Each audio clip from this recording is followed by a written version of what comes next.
Look, crazy ain't the great nerdcore rap god. Got into a dual fate and I just pulled a trap card. Third-rate rappers with a fourth-rate catalog. Destined for the shadow realm, y'all should never act hard. Flow is so insidious that I need an apprentice type. Master with the force, peep the context of my sentence, right? Phantom like the Sith is, just don't ask me what my pen is like. They know that I'm the menace, who you kidding? Bitch, I'm Dennis Knight. Sweet to drive, hide-headed, rhymes are surely cold. Tested, you can never twist my metal like the jury goes. I ain't never mad when I push it to the max. I got Chris riding with me, bout to turn this bitch to Fury Road. Since animated, I'm the one the crew congratulated. When this will provide protective cover like it's laminated. Damn, I made this 16 like a guillotine. It's fascinating. If you think that you're ahead, you get decapitated. All that aside, I ain't merely here to rap words. I'm here to tell you who representing for the black nerds. And to remind you, neither one of these are bad words. Biggest living mirrors, they just choose to see it backwards. Who be the leaders of discussion when a topic trends? Dissections got the culture under microscopic lens. Who got the type that you can miss it from the start and make you feel like an expert on the subject by the time it ends? Check the stat, Louis, viewership is mad nice. All these other shows don't seem to cut it, that's a bad slice. Off the books with unscripted jewels you can't write. No vampires, but these interviews on Anne Rice. Yeah, this is the best part. Rhymes on Mandalorian, Independence made a best score. Starting a war with these stars, you won't get far. This is the way you play a game of life or Death Star. So far removed from the drama, we don't know this harm, but won't hesitate to shed a light like a Patronus charm. With mischief managed, troubles at a disadvantage. Must be something in the water, dip your toe because you know it's warm. Where can you find another show with such a fine cast? And if you try to box them in, they playing Minecraft. And basically to sum it up like you define math, this crew's the best and it figures like a line graph. I'm Mary band like the words I do. Level-headed, you don't have to have absurd IQs. They know you can relate because they're nerds like you. With their help, you'll see the world from a blur's eye view. Yeah. You are now tuned in to Blerd's Eye View. And without further ado, we out. Yeah.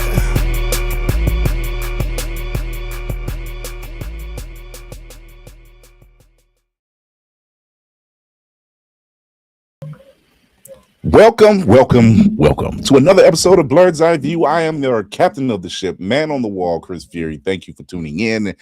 Thank you for all who are new here. You will not be disappointed.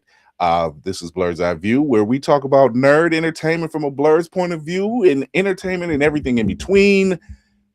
Thank you once again. We do a lot of laughs, no politics, but we do speak the truth over here.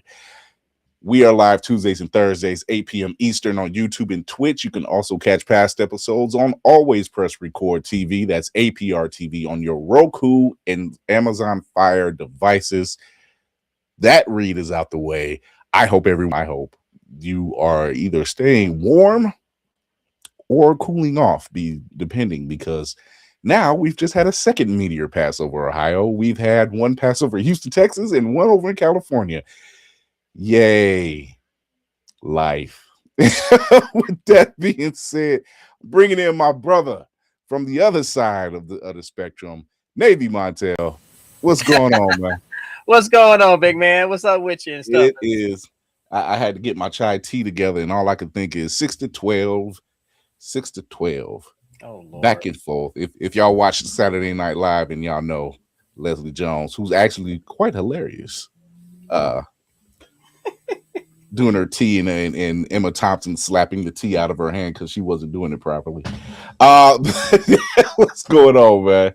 Not much, man. So wanted to show you. I showed you something. I sent Chris a I sent Chris a message earlier of my soon-to-be latest acquisition. That was, man, I can't wait to have that in my hands. Oh, wait, I didn't see it. Was it you put it in the group chat or? Oh, I sent it to you by text message. Check your phone. Oh, wait. Hold on. Check your phone, sir. Talk to the people. Talk to the people real quick.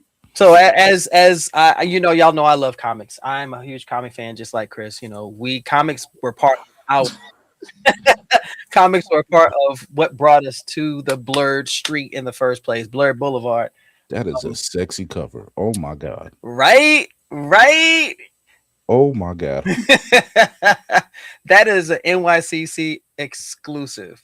That is that is wait till he get this. This because my phone will not do justice for this. This is gorgeous. I'm putting my coins together, graded, ready to go. It'll be the second graded comic I've got in my entire collection, which I'm starting on now to I got this comic collection, man. I'm telling you. So this is the thing that people don't tell you about being purveyors and collectors of comics. Once you're in, you are in. And you don't stop. You scale down as best you can. And even then, you need something. You need a TARDIS, is what I'm saying. You need something like infinite space to keep short boxes or long boxes. You just need infinite space because it continues. I've seen people cancel out their pull lists only to turn around and say, I'll pick up 1 or 2 or 3 comics. Those 3 comics add up, especially if you're not going to the store every Wednesday. You might be going monthly, or bi-weekly. You might, but I don't think people really understand how valuable as far as story and history and lore that comics have contributed to the landscape of what we know as being a nerd now. I mean, good grief. Funny story. Gentleman comes in with this huge collection of comics. He wants cash for them. We assessed them. We said, hey, we're not going to be able to do it based on condition. And this is what we can offer. He said he didn't want it. And he was going to come pick his comics up. That was 6 months ago. And we have a policy at my job that after a certain amount of time, if you haven't, then we're free to do whatever we want. So one of the comics that was in this, Conan the Barbarian number 24, the second appearance of Red Sonja. He's giving up gems. Absolute gems. Bro. When I tell you, so who hurt you, my guy? Who did it? Who did it? I don't.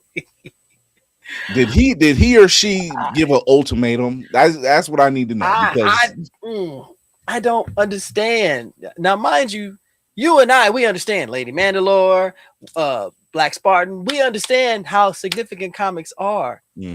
But nowadays, because of what I call the Pokemon culture, people are more focused on how much it's worth and what they can get for it versus the intrinsic value of that you can pass on to the next generation who are always afraid to touch grass. Right. That's the thing. And I don't think a lot of them understand that kind of it's really important. It's really important. Back to what Mal was saying real quick. Yeah, he said those aren't meteors, those are Galactus heralds. So if that's the case, picture. Galactus, I need you to go over to DC or Mar-a-Lago. It may not satiate you, but it'll do 2 things. It'll turn you away from Earth. It'll leave because it's going to leave a bad taste in your mouth. Sir, that's all I gotta say is sir. That's all I gotta say. Just saying.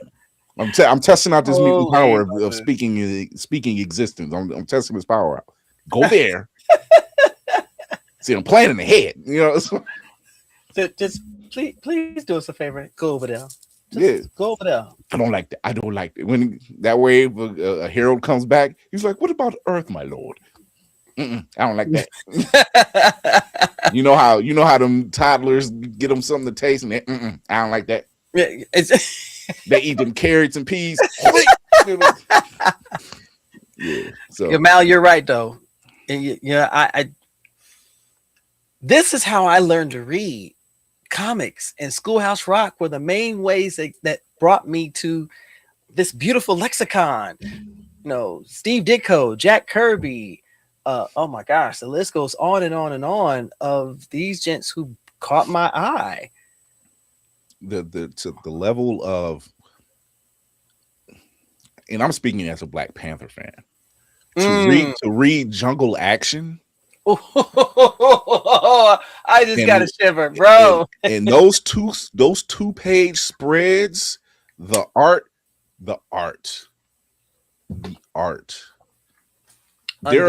That's why I said, that's why when you sent me that text of that cover, and that's the first thing I said was like, ooh, that's sexy.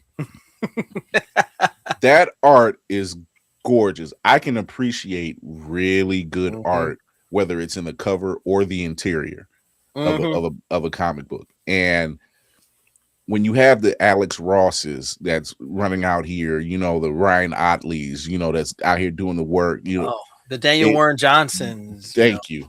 Ooh. Yeah. It does a lot. You're right. You're right. Story, lore, the hero's journey, more important than money. It is. It is. Mind you, when I started collecting, that books was $1.25, not at $4.99. So you know. I showed him a fossil lamp. When I was out, comics was 15 and 20 cents. I still got my my Captain Marvel #1. I don't know how I've held on to it as long as I have. I still have that. And I'm going, Claremont. Claremont came to my bookstore one year, and I had to work, and I could not get there in time. I could not get. I'm like, wait, yo.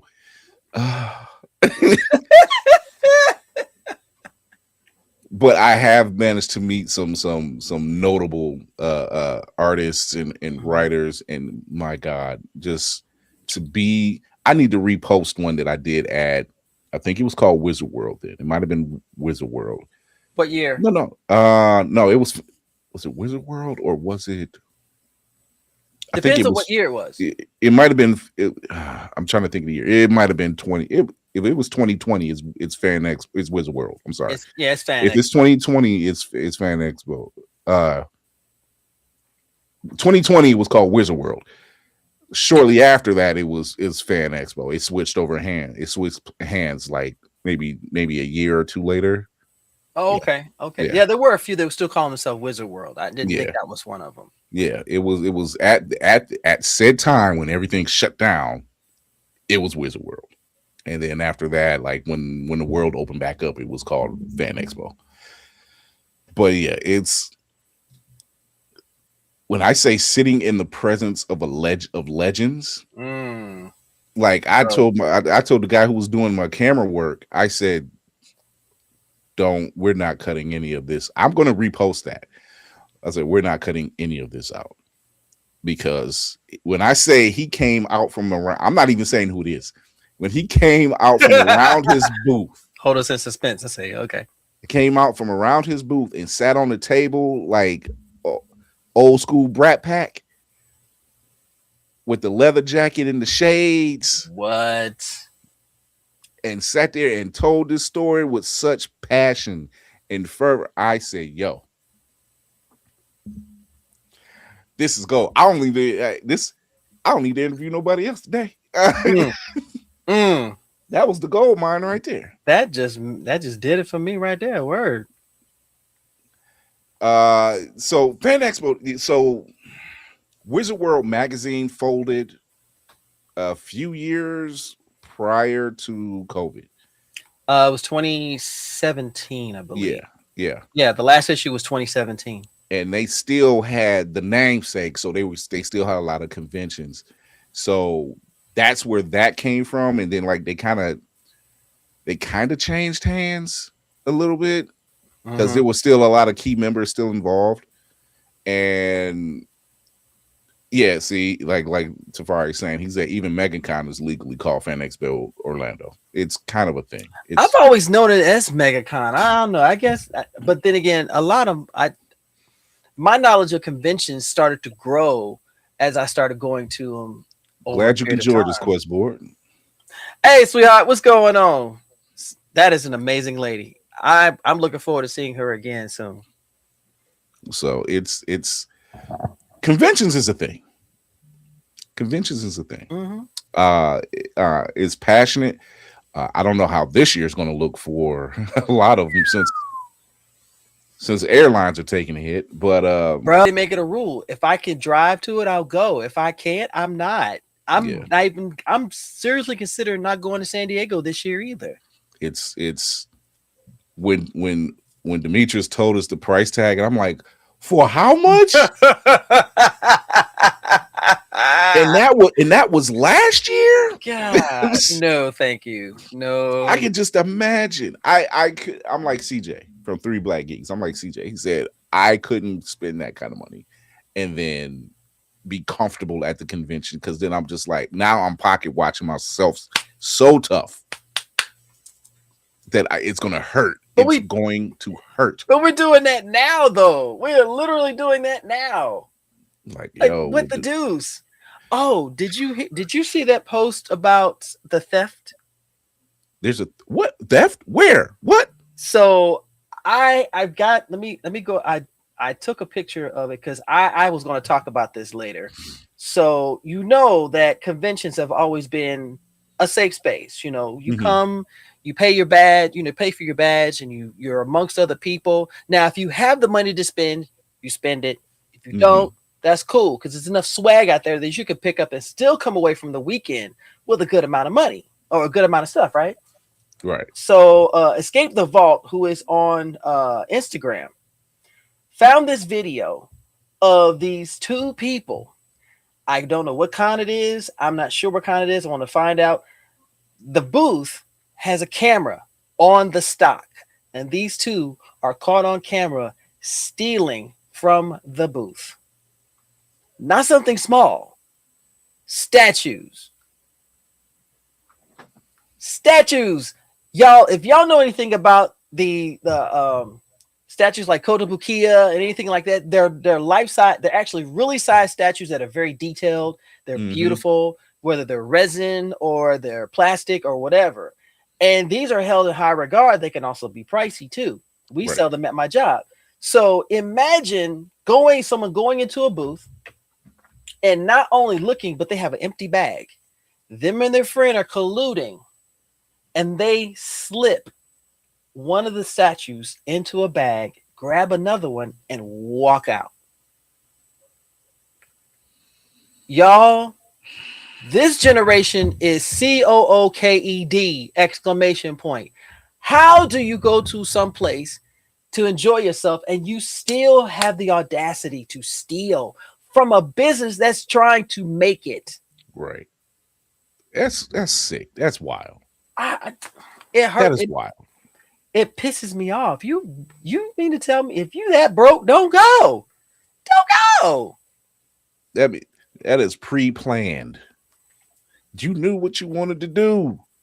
There was a gentleman that did that at a toy store recently. Not of all stores, and you don't think they don't have CCTV. Nah. And he's like walking around, and then he walks behind some shelving, and he has like a hoodie on. Okay. And he slides it up underneath the hoodie and then walks back out in the main area, like, dude, like we didn't just see you with a whole box that was about like this in your hand. It's wild. My bookstore is like that. They had to put a camera up because people were getting way too comfortable. Because when you walk in, they have in their glass case, they have like PVC statues. And then on top of it, they have like brochures, flyers, free comics. Yeah. And then next to that, they have a bunch of short boxes, which is dollar comics. And it's like older issues or overstock or whatever. So instead, people will come in there and look around, and then sneak their hand in there, grab a couple things, and then walk out. And right behind the desk, behind where the cashier's desk or behind this display case, on the wall, they have graded comics. They're not in slabs, but they're graded comics. So like if you wanted a certain issue, if you wanted a Spawn #1 or Spawn 200, they're sitting back there. It's in display. They change it up. It's on display. And they'll let their regulars go and check it out. But you have to be a regular. you have to have a pull list. Hey, can I get a closer look at that? Yeah, there's got to be some trust in there. Yeah, and so they had to put up the rule like, yeah, people aren't allowed behind the thing. But if you're a regular, you come in there, they know you and everything else. Yeah, you're not gonna just go back there, steal something, and get away with it. It's no way. You clearly want to see this. Like, I can't see the price or whatever, or they'll bring it, or they'll even bring it to you. So you can see it, but they gonna stay with you, which I don't have a problem with. I'm like, hey, let me take a look. Can I see that real quick, or can I take a look at that? Okay, yeah, cool. Because they know me. So it's wild. Like, yeah, Miles said, like, it's nothing is sacred. It's disrespectful. We're seeing this culture where we've always preached about how safe and how fun conventions are. We're seeing a different element come into these spaces where they want to test the waters to see what they can get away with. This is not Punk'd. This is not Jackass. This is not Fear Factor. There are no stunts involved. You don't have to prove anything. And stop trying to record every damn thing that you do. These spaces are sacred. These vendors are coming here with their wares to earn a living. They're relying on you as respectable nerds to see something. If you like it, you purchase it. If you don't, thank you for your time. You move on to the next booth. But don't steal from somebody just because you want it that bad. They work too hard. There are people who are at BlerdCon who I would have loved to have in the Blerd Station booth to talk about what they got. M. Shy was there, and I could not get to her to save my life, and I knew she was there, but I'm like, the 2 or 3 times I made it to the vendors hall, I didn't see her. I couldn't make it to her. Hanif of Otaku Noir, he was there, but they have the minifigs, they got the boxes, they needed a 2-man there. They actually had 3. Yeah, 3. Yeah. So, and for one, number one, and on top of that, shout out to Otaku Noir, the team of Otaku Noir, for getting us that sponsor commercial for the Blerd Station live stream. So shout out to them for that. It maybe has a giveaway that's getting ready to go down. Oh yeah, I'm posting it tonight. If you want to be a part of this giveaway, go to my Instagram. You'll get details. Yes. Hey, people, pay attention to your IGs and for some who's still doing it, TikTok, because there was a gentleman who was doing a BlerdCon ticket giveaway. And he, only 2 people applied for the giveaway, but he said he was just going to do 1 ticket, but he said, I'm going to do 2 because they were the only 2 that done it. I'm like, you miss out on your blessings. Wow. I'm saying he's, because his experience at BlerdCon, he said he's gone for the past 5 years. He said his experience has always been positive. It's always been a vibe. It's been beautiful every time he's gone. This year I don't know what was in the air, but I loved it. And he said, he was saying, like, I want someone who's never been to experience that. Now that might be the case too.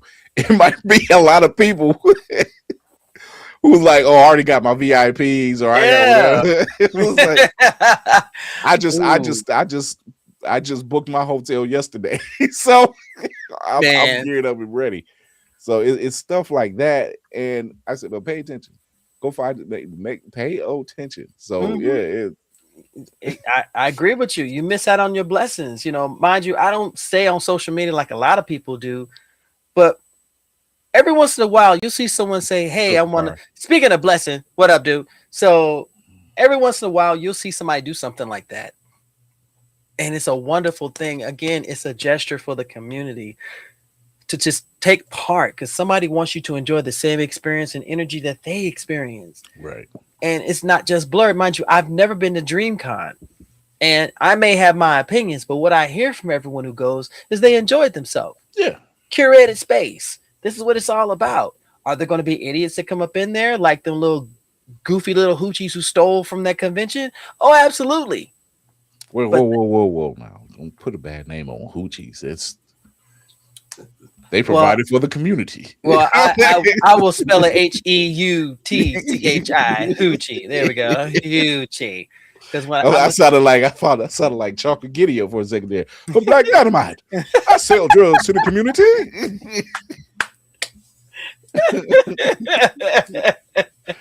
Trey Mosley, what's going on? We got something special Trey? for you a little later, sir. My man has been doing it, y'all. Go check out Trey on Instagram. You're gonna see something a little special a little later from our good old Trey Mosley. So stay tuned for a project that he's been working on feverishly, and we got a couple things tonight. Yeah. we got a special project from Trey Mosley. We got a new piece from Crazy 8 the Great. We got that banger, bro. We got some shit. Y'all got to. I'm telling y'all got to pay attention. Yeah, we here for the people. Shout out to Blerd for pulling up for Trey too from the crib. So I only had to run those commercials one time. Like literally, I ran those all back to back, and by the next day they were done. Yeah. So this is how it happened. Trey put up the Kickstarter or the GoFundMe. I think it was maybe 2-3 weeks prior to BlerdCon. Yes. He told me, Navy, and Lady Mandela. So we did our due diligence, we shared and everything else. So the numbers were kicking. It started off slow, but it seemed like by the end of the first week, the horses were out the gates. And it was going. And then by the second week, he's giving his voice messages and texts. He's like, it's going. I don't know what happened, but it is going. And the next thing you know, he sends a clip to us. We show it on the Blerd Station live stream. And then right then, boom, funded. That fast. Like we only had to show it once. And it was like, that's all it is. Now, mind you, we are in talks with Trey. Come on over to Blerd Station. This is what we do. Like we want all the good shit by our people. So, but before we get into all of that, it has been news heavy today, bruh. Here we go.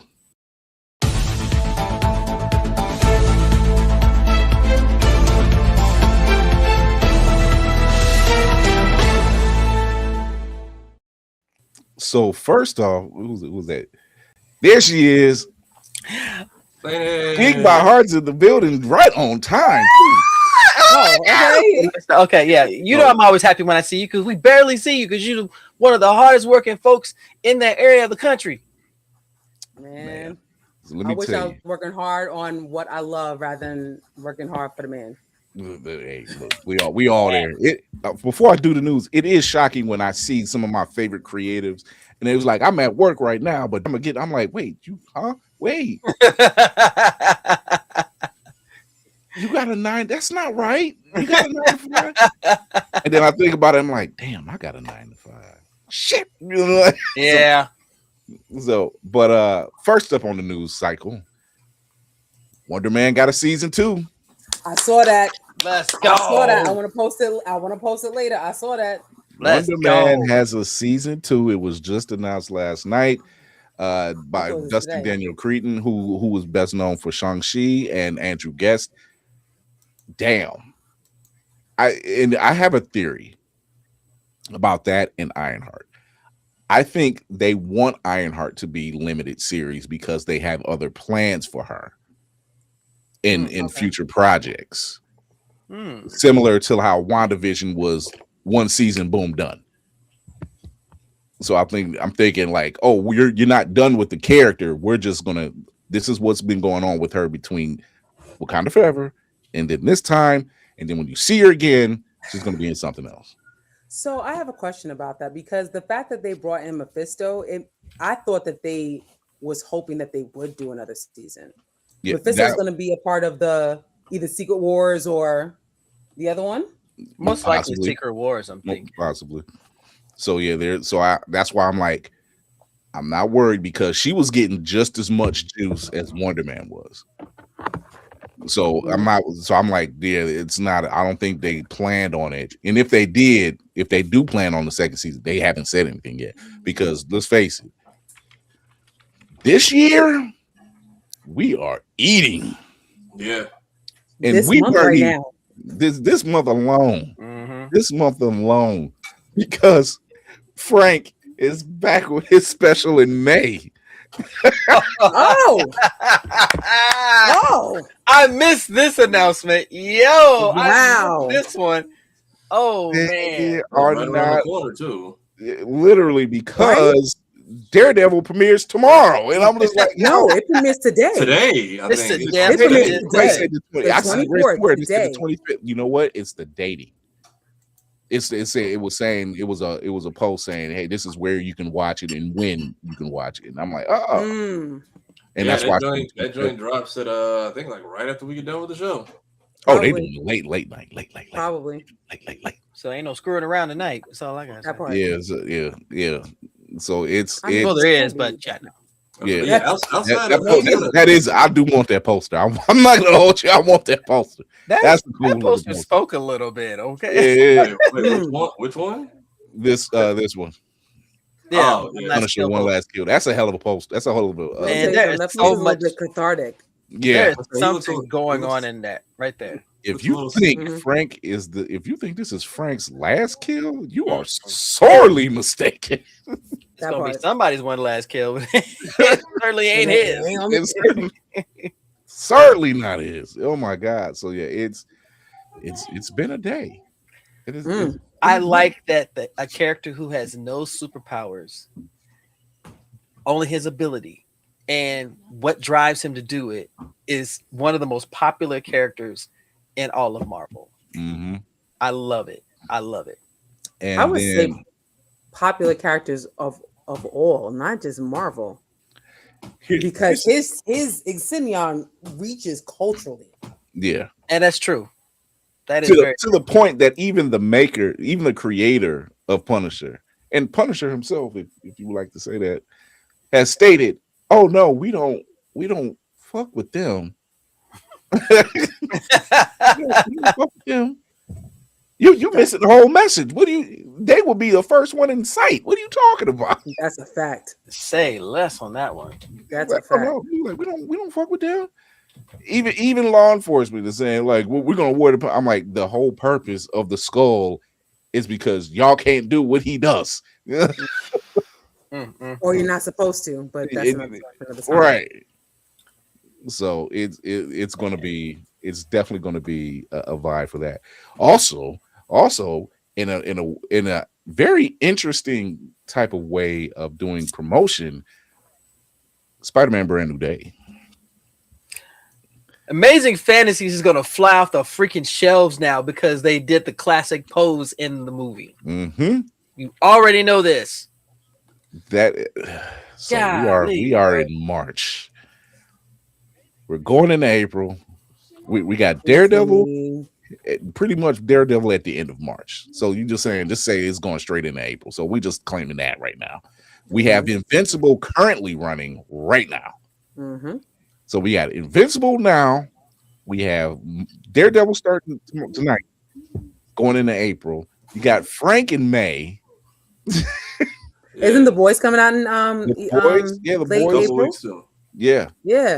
So like this, hey, nerds, this is the content. This is the stuff y'all wanted. Yeah, get your plates. Get your plates. Mario starts in like a week, and then Michael Jackson like 2 weeks after that. Oh yeah, Hey, if you can't make to a convention, you can damn sure make it to a movie. And what go ahead, Navy. No, I'm saying if you go to a convention, please don't steal. I'm still hot about that. Yeah, no, them folks got nerds have all been beat up and robbed before. We got cameras now. Like y'all are gonna get caught. Yeah, exactly. No, you gonna go to a booth in a con and steal, nigga? You deserve your ass beat on national TV. Yeah, I know Soul, who makes the mutant bomber jackets with the Grant Morrison like X. Yeah. He had something like it was like I guess like a pole that went to like the top of his booth with a sky down so he could see everything. And he just went up to us like, hey, if y'all see these two people, go ahead and tell security for me real quick. I'm like, brother, I don't know why y'all thought y'all wasn't gonna get caught, but like, and then he's very calm about it. He was like, yeah, they're not gonna get too far. No, they be your own people. Yeah, and then what I've been saying, what I've been saying for like the last 6 series, because Daredevil ends literally right before the Punisher thing comes out, so it segues into it, which y'all had plenty of chance to do that with like Ironheart and Wonder Man, and I think and Marvel Zombies. Marvel Zombies could have been spread out a little bit more too.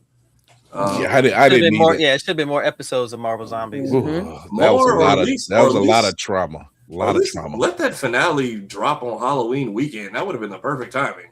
Yep. Mm-hmm. Cross is done already? Yeah, yes, they've been steadily dropping. I feel like Cross that shit is cathartic as fuck, yo. Man. Oh my God. That first episode alone, I'm like, ooh. And it only gets better, Chris. It's so cathartic for what it does. Going on. And yo, I think I got 6 episodes in before I had to stop because every episode you was locked. You were locked in. Mm-hmm. Yep, they sure did. They cleaned that 2 days ago. I feel like Cross and Paradise both just got back and they're already on their way out. Look, Paradise their season is done. Paradise season is done. I believe it. Yeah, it's only 8 episodes. Mm-hmm. But I'm once again locked in. How many episodes did they drop? Like in the because I feel like they dropped the first 2. Okay. Yeah. But because of the way the pacing and the storytelling, it feels so much longer than an hour. Okay, because I'm like in a good way. I have not seen Paradise yet because my pockets won't allow it. So I was gonna say, didn't Cross just have like a fan meetup thing for the release like 2 weeks ago? Yes, they did. And it's already about to be done. Mm-hmm. Mm-hmm. Damn. Okay, it's just like Game of Thrones. It's over, but the fandom ain't stopped. No. Oh no. And it's like I said, it's so timely. It is so timely and cathartic. Look, imagine sitting down. All right, let me start watching this first episode, and I'm like, oh. The first 10 minutes. And then I turned around and said, but what's the problem? What's the problem? Yo, I don't see a problem. What's the problem? All I can say is that's all I got. I'm like oh, interesting. I like that. I will add it to my weekend watch list. I'm still trying to get through this final episode of Primal because I think they did another 180 on the finale, which I ain't gonna lie, Gendy is one of the few people that can do a good job of it. Yeah. Especially after he reversed Samurai Jack. For the better. Just found out Iano's getting their 3rd season. Yes. Yeah, is the 2nd season out already? I feel like I see promos, but I never know where. Okay, 2nd season is out, but they just the way they kind of it was kind of stealthily dropped too. Mm-hmm.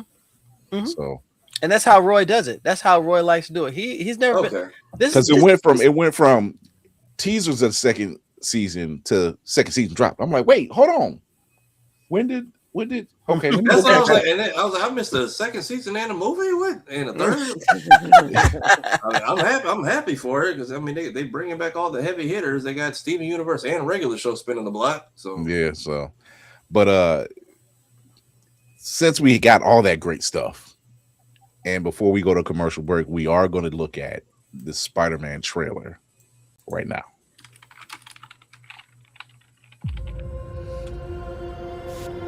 I can't believe our first hit at my team. MJ, come on, pretend like you're not the happiest you've ever been in your entire life. I can't. I knew it.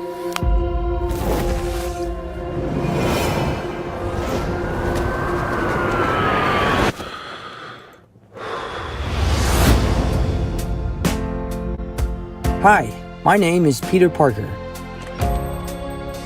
You don't remember me, but we used to know each other. Something bad was going to happen, and the only way to stop it was to make everyone forget about me. Because I'm not just Peter Parker. I'm Spider-Man. The hell, Frank? You just hit me with a van! Quit your whimpering. Suit yourself. Mother. Go home! And sometimes Spider-Man has to do the hard thing, even if it breaks Peter Parker's heart. What is happening to me?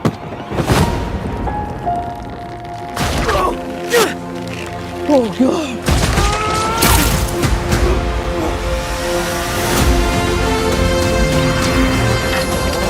Excuse me, Dr. Banner. I need your help.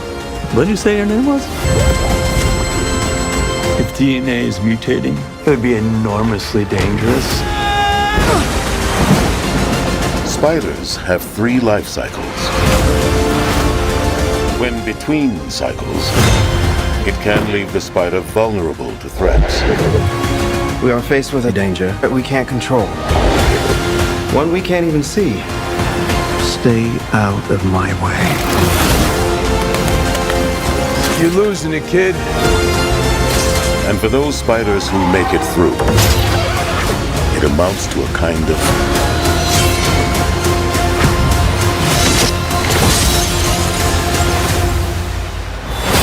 rebirth. Nice flowers. Oh, they're a housewarming gift. I'm MJ. I'm just a neighbor from across the hall. Friendly neighbor.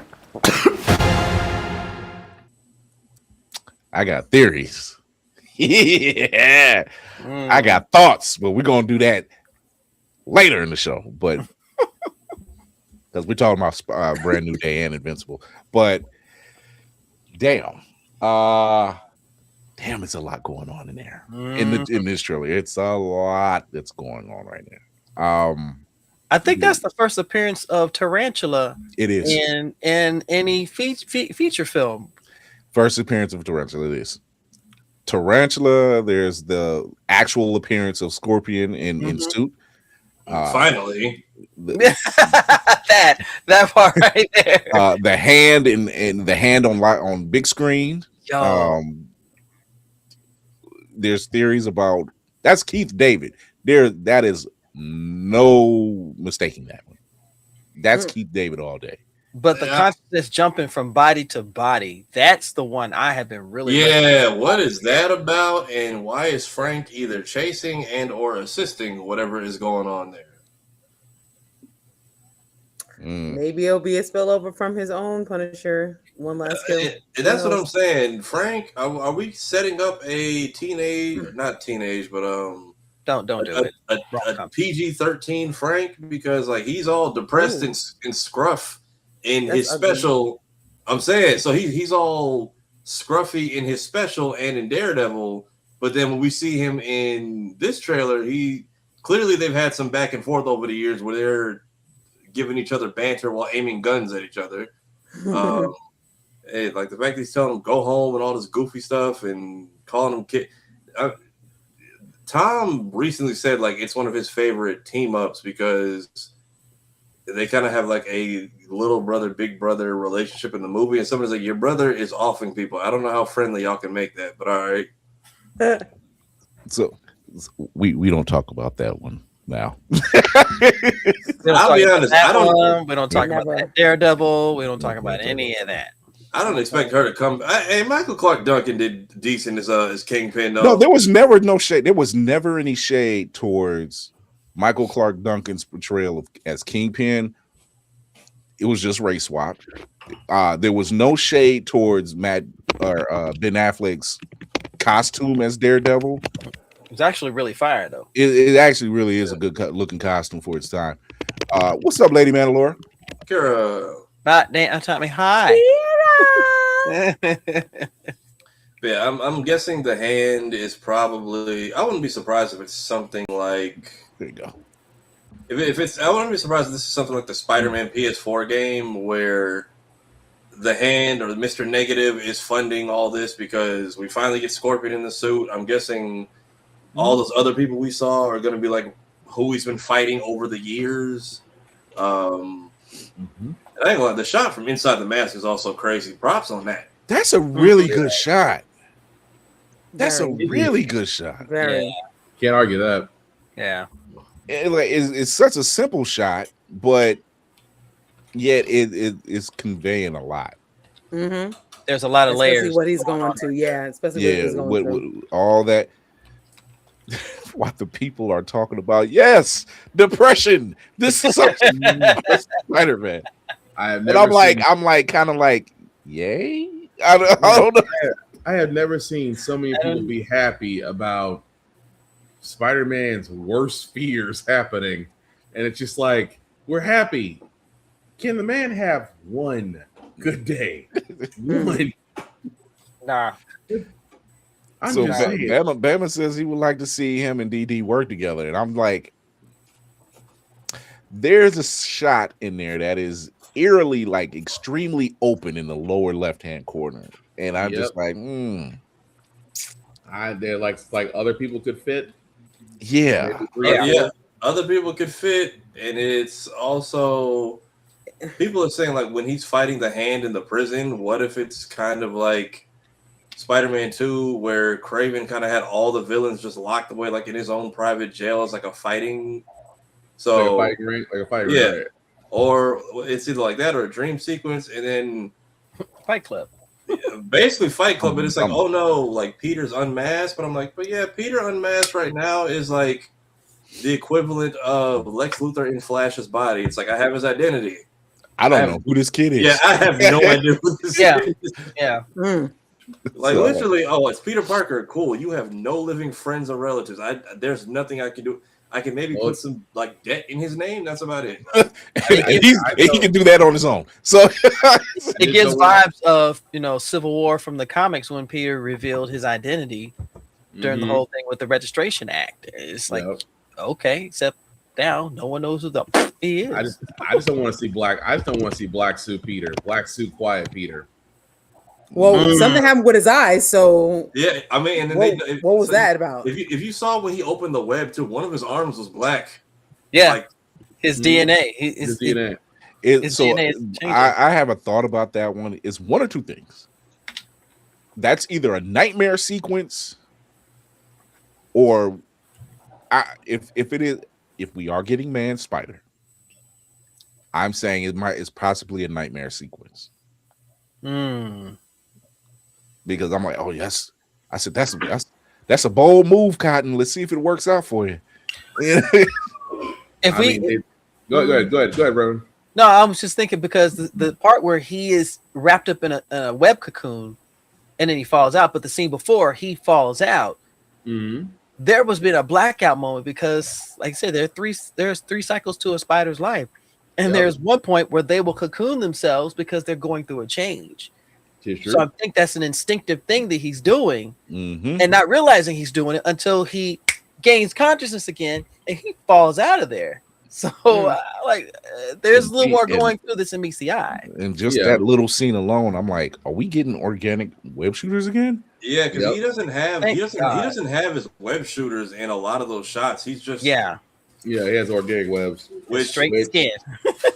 I'm wondering if it's kind of like the Spider-Verse, how they can all sense each other, like when Miles' colors change when he first met Peter. I'm wondering if it was something, because other people are saying like, oh, what if it was something like that where the three Peters kind of sensed each other, and now his body's trying to like equate for what they have that he lacked, which one of them was being organic webbing and potentially Andrew's strength. So I'm not sure. And then clearly it's giving Man Spider from the 90s cartoon, but we just have we have Bruce Banner subbing in for Dr. Kurt Connors, since I don't think we have one in this world. True. That we know of. Because we still there's theories already running around who Keith David he could be Connors, he could be the Jackal or Miles Warren before he becomes the Jackal. Or I was like, or that we don't know. Or he could be of the Serpent Society. There's a certain character out there he could be. I totally forgot about them. He could finally be Norman Osborn with waves. The fandom wouldn't stand for it. Hey, look, there's a lot, and then I'm like, but it's Keith David. So hey, let's sit that one out. The man's already got waves naturally anyway, so it would fit. Because you would be upset. You would be like, that's not what I was accepting. But it's Keith David, so I'll allow it. It was like it cancels everything out. It was just like, for us, it would. Yeah. Hey, look, we all saw him as Mr. Wallace in Barbershop. We know he can dress fly. I don't know. Like I said, all I can sit there and say is out of all this is that we have one trailer with infinite possibilities. I said this once, I'll say it again. Do not show another trailer until the week before the release. I agree. Their promotion to drop the trailer is actually kind of genius. Yeah. You know, and what they were doing were dropping literal microseconds of the trailer throughout the day. And Tom Holland opened it up. He says, "Hey, we're going to be dropping small seconds of the trailer throughout the day, out of order of all things." He said, "Out of order," and then we'll drop it later today. Is it bad that it was almost doomsday-ish? These aren't trailers. These are actual stories. The way they try to say it. Because I'm like, we still have a tombstone we haven't seen, and other people. And I thought Keith David was just doing. Thank you, because I was thinking I could see that. I thought Keith David was just gracing the voiceover. I didn't expect him to have a role, but like everyone's saying this is Keith David. I don't think you just do. Yeah. No. Yes, we're going to hire you to do a voice. So I mean, put that man on the screen. I'm curious to see how all this ties together. We already got the three main people, which will be him, Punisher, and Hulk. But like, you know, Punisher. No Hulk, because that was the play on words. They asked Ruffalo if Hulk is going to be in the film, and he said no, Hulk's not going to be in the film. He didn't say anything about Banner being in the film. Dr. Banner is another story altogether. Well, I mean, we got Banner, and somebody is mind jacking people, but also what is Frank doing? I'm sorry, I didn't mean to laugh. But also Frank, yes, you did.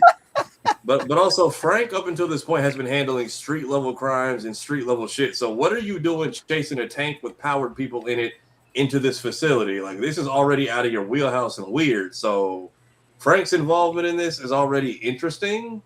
But to be fair, whenever you read anything from Frank, he always seems to have intel on things before anyone else does. So his ear to the ground is Indian level. If you look up what Frank actually can do, like his feats, I don't even want to say feats of strength. His feats, him and Matt alone.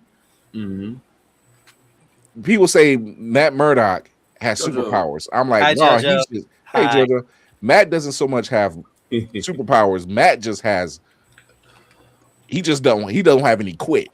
Frank don't have any quit. Like when you are sitting there, I put it to you like this: when you're sitting there eternally bleeding and you're fighting off the hand. Still eternally bleeding and whoop their ass. That says a lot, and that's Matt. Yeah, and then the way he's talking to Peter throughout this trailer, go home, you're out of your league, like you don't know what you did, like that type. I get what they're talking about with like the sibling relationship. So I'm interested to see how it does, and if Mephisto shows up anywhere in here trying to pull a one more day type stunt, like hey. I could fix all of this if you want me to, or who knows? Maybe that's why Frank is looking rough in his poster. Somebody offered him a chance to undo everything, and then Frank wouldn't take it. Frank's kind of content where he is. He'll take the pain, because that's what drives him. He don't like it, but he'll take it because he's most familiar with that, and that's his.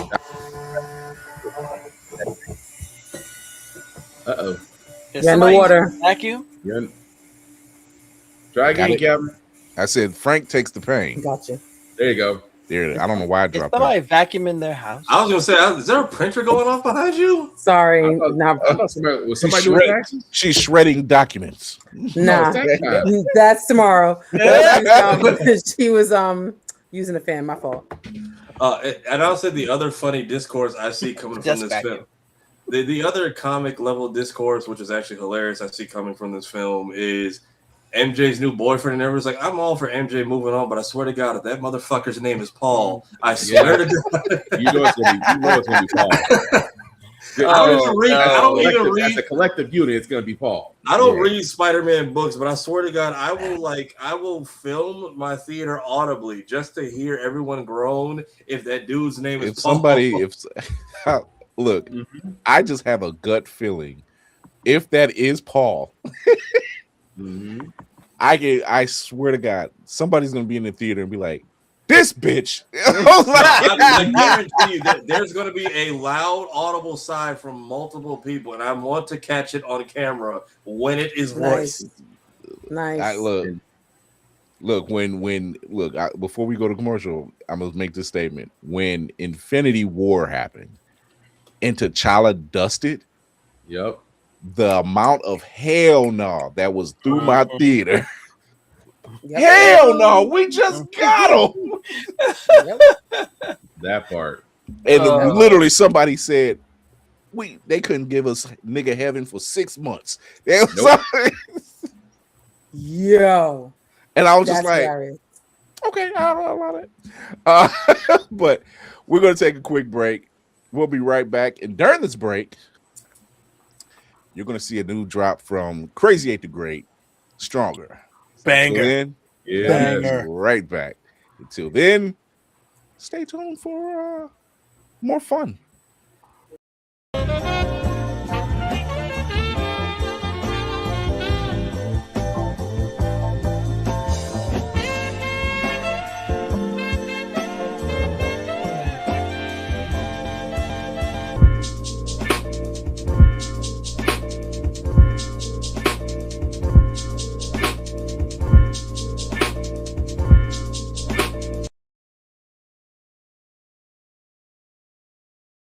Blerd's Eyeview is a proud affiliate of Otaku Noir. Use the code Blerd's Eyeview for 10% off on all items. With a different nerd-themed box filled with items made by talented blerds across the country, you surely will not be disappointed. Go to otakunoir.com. Otaku Noir, the #1 Blerd mystery box company.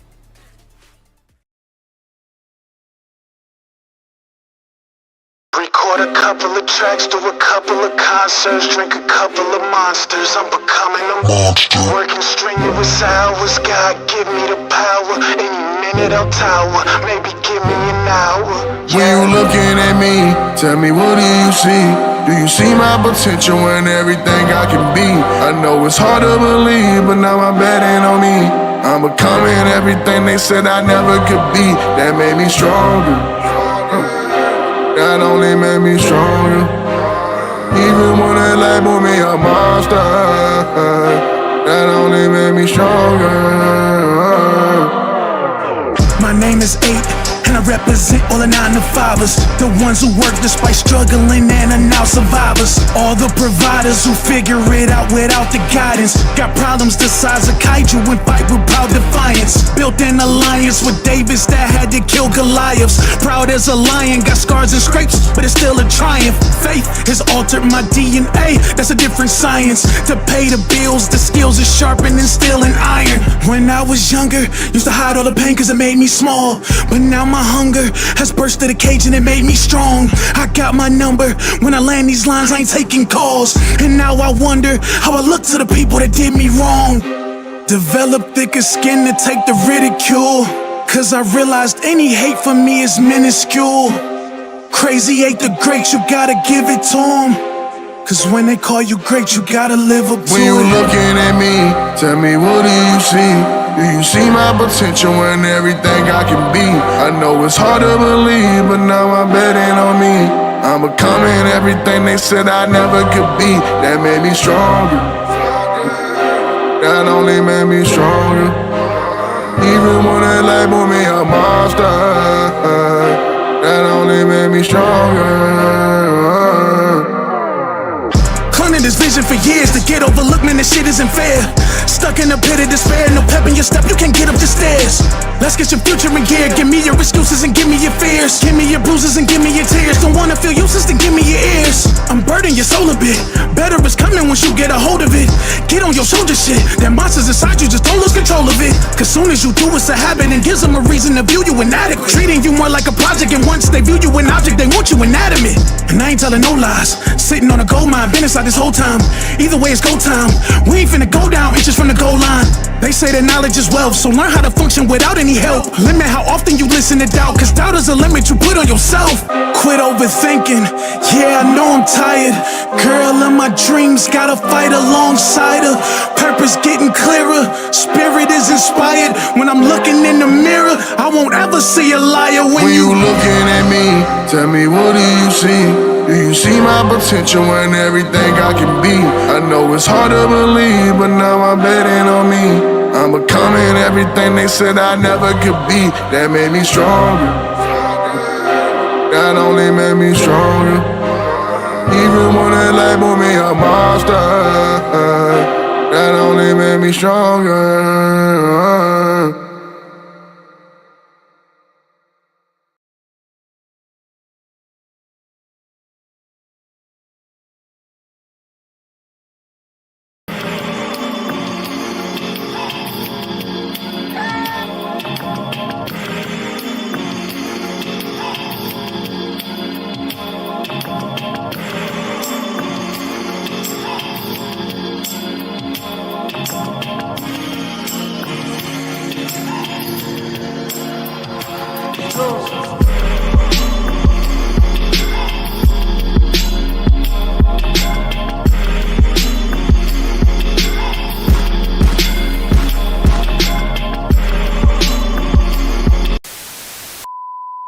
All right, we are back. We are back. Before we get into the Viltrumite War, shout out to Trey Mosley and his new project, Jack Ross the Specialist, which he voices the character Jack Ross. And we are going to take a look at that right now. Here's a teaser. It's very rare I get days off. But when I do, I come here to my sanctuary. That's what Trey looks like in real life. My dojo.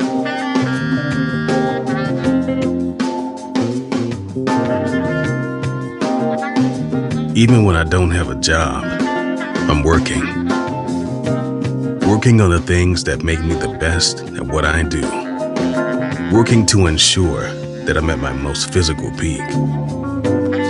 Everyday life brings us a chance for improvement. I appreciate that as a gift that can't be refused. It takes time, effort, and consistency to build yourself. Working to get better. Working to be prepared for anything. Your timing is awful, man.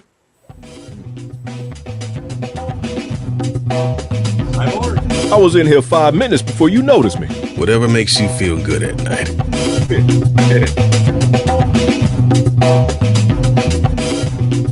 But you spent 2 minutes peeking around the corner. If I'm getting old, you're getting rusty. You want to see how old I am? Well, if you fight the way you spy, this'll be quick.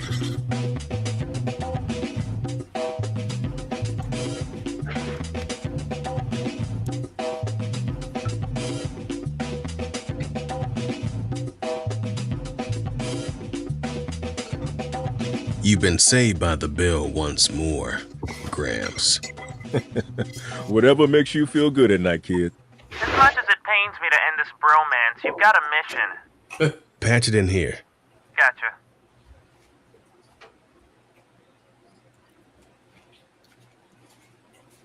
Where do you think you're going?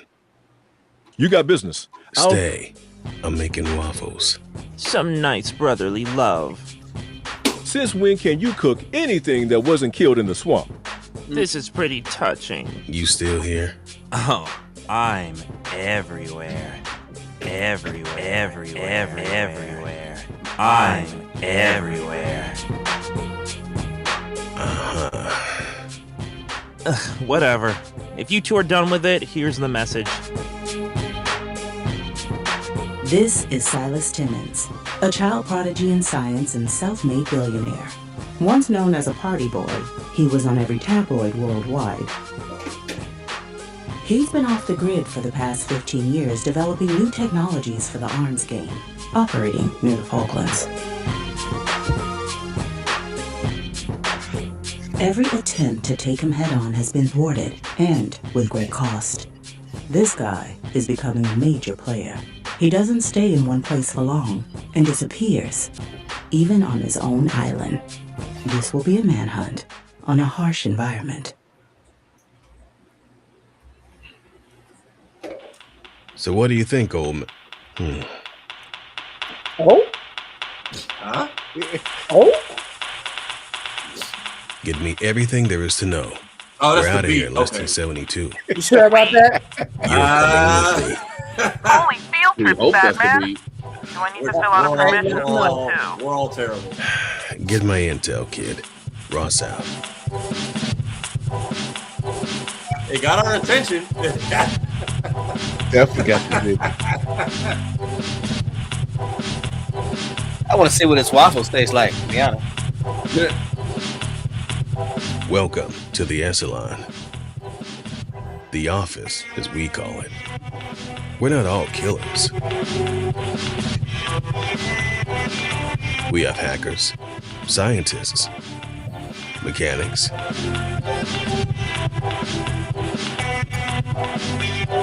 even the cooks are world class.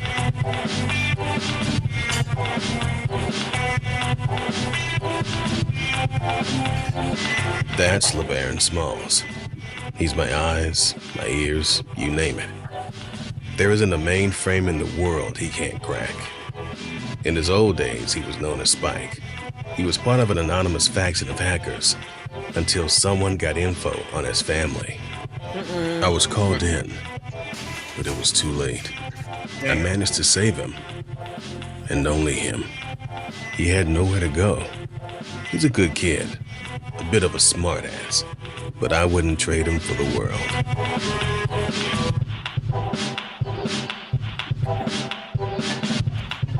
Sup? Right on time. This is Kelechi DeRusso, or as LeBaron likes to call her, Sparks. You need to see this. He says it's because she creates sparks with more than just a blowtorch, whatever that means. She's a field operative like me, but she loves mechanics. Don't let the killer looks fool you. I've seen her in action. Keyword, killer. Jack, your attention to the screen, please.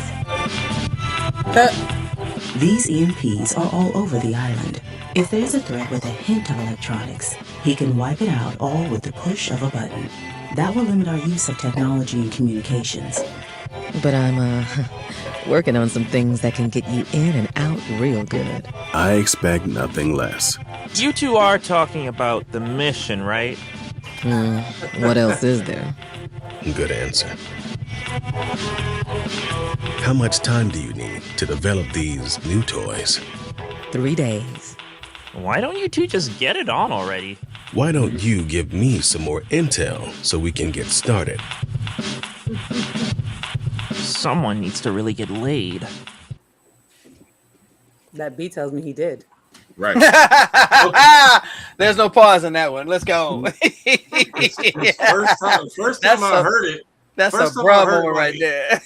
First time I heard that beat, I was like, "We about to cut to something crazy." Yeah, I definitely. We all thought that. We all. It's the way we all. I mean, got that brown chicken, brown cow vibe. It looks damn good, and I'm the same way. I was watching it outside, and I'm like, I had my dog, and I'm watching him and watching that, and then I heard that, and I said, "Wait, Trey, wait!"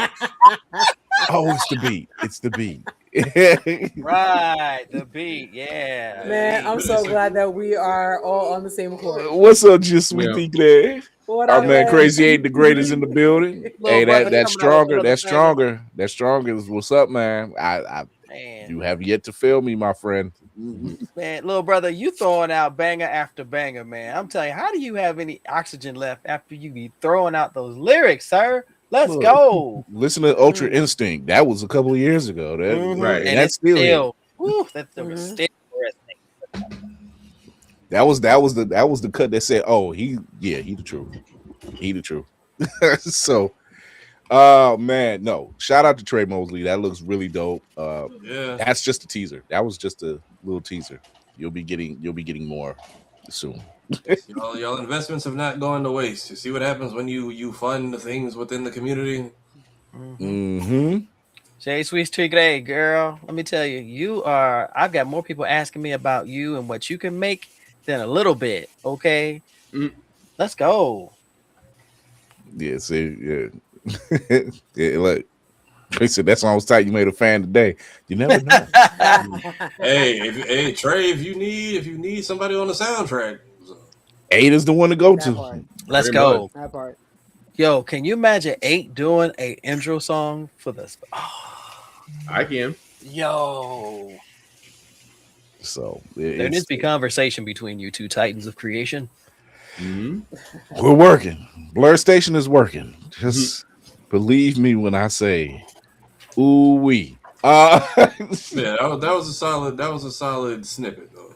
Yeah, so we go show you. That's what support gets you, is actual product, not $1 million in 10 seconds. We don't want to repeat the same thing that we did before when we were on the show and we're still trying to make it. You know who you are. Wow. Right. Fish tanks. Got it. That part. Got it. So I prefer my cartoons made by man. Yeah. Oh. Yes. Rest in peace, OpenAI, you raggedy bitch. I forgot to put that out. So OpenAI and Sora are no longer going to be a thing.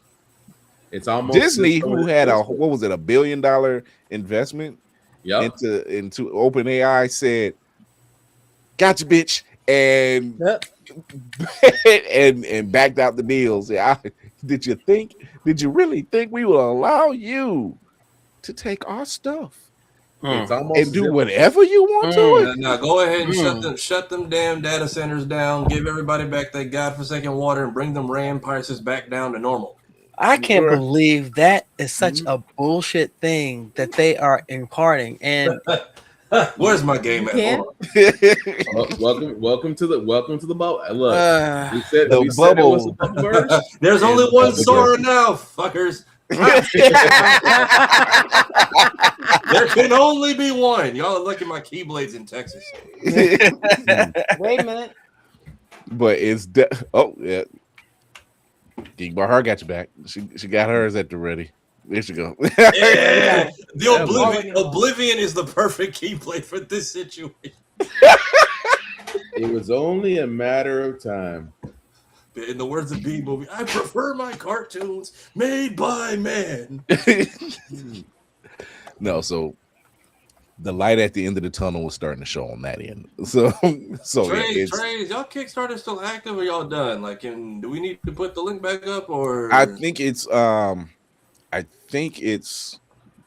the stretch goals still might be going. Speaking of stretch goals, Midnight Comics. Yeah. Oh yeah. Go show your support over to Midnight Comics at their Kickstarter. Yeah, they're still doing their thing. As a matter, their 5-year omnibus. I'm gonna put that in the chat. Hey, because y'all apparently everybody on Kickstarter got money because some of y'all got y'all's returns back. So no, the one that was like, I get that this person was like a renowned person in the community. He said it's still active.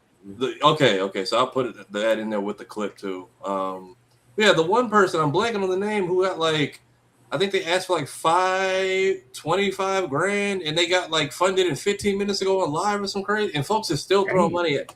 They asked for like a small 5-digit number and they're in triple digits now. Like it is wild. Maybe we should be that bold. A lot of people got their returns back, I guess. Man, folks out here getting AI dubbed Amazon shows. They sick of the shit. Yeah, I can't say nothing. OpenAI is taking a dive. Data centers are about to become graveyards. Kickstarters are being funded. Man, put it like this: people are going back to YouTube so they can watch what Cartoon Network and Boomerang and Nickelodeon used to be. Okay, I'm one of them motherfuckers right there because there are 3 channels that give me Toonami, Boomerang, All of it. Even the original Adult Swim. You know, hey, whoever uploaded every episode of House of Mouse, thank you. But I hope the mouse is kind when he finds you. So this is for our Chaos Demon. I hope you're happy. Speaking of the mouse, apparently that there's going to be a Bluey crossover with the mouse. Oh my gosh! Everyone out of the pool. Well, he said, "Cheers, we are here." Tom just want to sit there and go, "Why? What did Bluey do to you?" Look, my wife said, "Yeah, I like that Bluey." I'm like, "Damn, it's infected you too." Okay, animated firm. Shout out to BL. Oh, okay, yeah. BL Animation. Yeah. My one woman animation team. Well, Trey, I work for food, so if you need an extra voice in your production, I'll just collect when I come back to Vegas. That's all. So yeah, we're definitely on that. Speaking of cartoons, whew, this son bitch, yeah. I haven't even started watching this yet. It's not that I don't want to. I haven't able to sit my yellow ass down long enough to. So for those who have not seen it, don't know what I'm showing. I just showed the planet Viltrum from this season's episode of season 4 of Invincible. Good Lord, that shit was dark. You might as well start playing Sounds of Silence, just putting it on repeat for the next 3 episodes. Welcome back, lady. You were sorely missed. So what? Finding out the whole planet, man. So finding out the whole planet is basically a bunch of Crips. You got to get jumped into adulthood. Nolan was finally ready to be. That is crazy. Nolan got his ass. Yeah, it took his dad to be like, chill. Also, you're in. No. You're good. You're good. And then, but Mama was like, "Oh no, I gotta get you." Yo, I was going for broke. I was like, "Hey, a little Dale Gribble pocket sand is one thing, but like, how hard did you kick the ground that the rock was just lodged into her eye like that?" And then we only saw one parent when they were doing cleanup, so I'm just like, it's always the evil of the marriage that lives. It's always the mean grandparent or parent that ends up living the longest. Like, why are you still alive? I still care about you. Fuck them kids. Pow. Poor Nolan is out here just trying to make up for his lost time. He was ready to be an adult and go outside, and then Viltrumite COVID hit. I will say that. I will say this: reading the comic and seeing his heel turn by I think it was by issue 6, and then seeing him have like a come to Jesus moment, and then leave, start another family, and pretend like none of that happened, but only having to return later. It reads differently as an animation because you really you end up really saying, "Damn, you really not that bad of a guy. You just kind of got gaslit into doing this thing." Yeah, no, he got gas. He got a raw deal. Yeah, he got a raw deal. He got gaslit doing a mission. Yeah, for his people. Yeah, he's like, because after that, it was just 50 of them left. He was like, it was like a sense of purity for the race, and you got to go down to Earth. This is like you just got your ass whooped into adulthood. You lost your father, your mother, who's God knows where she is, and now you got to go take this mission to Earth. I treat it like this. Take it, but at the same time, he should be strong enough of maybe he was just weak of mind if he was, to fall into that. In a sense, he is. In a sense, he is. The way that he treated his son. Yeah, I'll put it this way. The way he kicked his son's ass and almost killed him. I'll put it this way: what happened to him was almost similar to Shay Cormac in Assassin's Creed Rogue. You really couldn't blame him from the circumstances of how the assassins treated him. It's the same situation. But will we apply that to the Plutonian? Yes. You can. Okay. Vegas, what's going on? I mean, for those that play Assassin's Creed, you'll see the reference I'm making. I'm trying to be vague as all get out and not be spoilerish, but it's old. If it's Trey said he had to step out because he hadn't even seen it yet. So, but no, it's just like watching this turn, because see, now it becomes like, look, I'm not this ass that I was perceiving myself to be. I had one bad day. That shit came down like that. I just got my ass whooped into adulthood. My mama said, "Fuck me and my daddy." And then he drops it.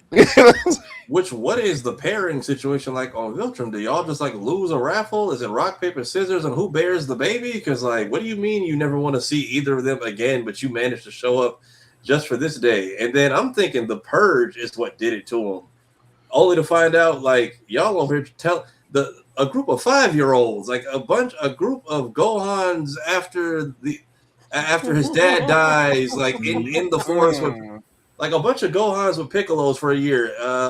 Go find shelter and bring weapons. 2 of you won't be here tomorrow. Like, excuse me? I thought the Spartans were rough. They said nah from birth. You see how they were doing them kids. Like the little black girl, when Nolan was teaching them, and he put his hand on his head, I said, "You bet not." We all felt that. And I'm like, I ain't saying it because it's a child. I said, it's a black child. You bet not. And just because Robert Kirkman. And then somebody said, like, imagine you want being a black Viltrumite and you got to kill your barbers and locticians because they know too much. No, like, they might have to get a pass. Like, you gotta die because the homie with the dreads. Oh, girl, I saw some braids in there. Thrag got like the crispiest fade since Norman Osborn. So somebody do have some. I'm like, that's a hell of. I'm like, you got a baldy up here, and you got fades. I'm like, who? Somebody even Nolan.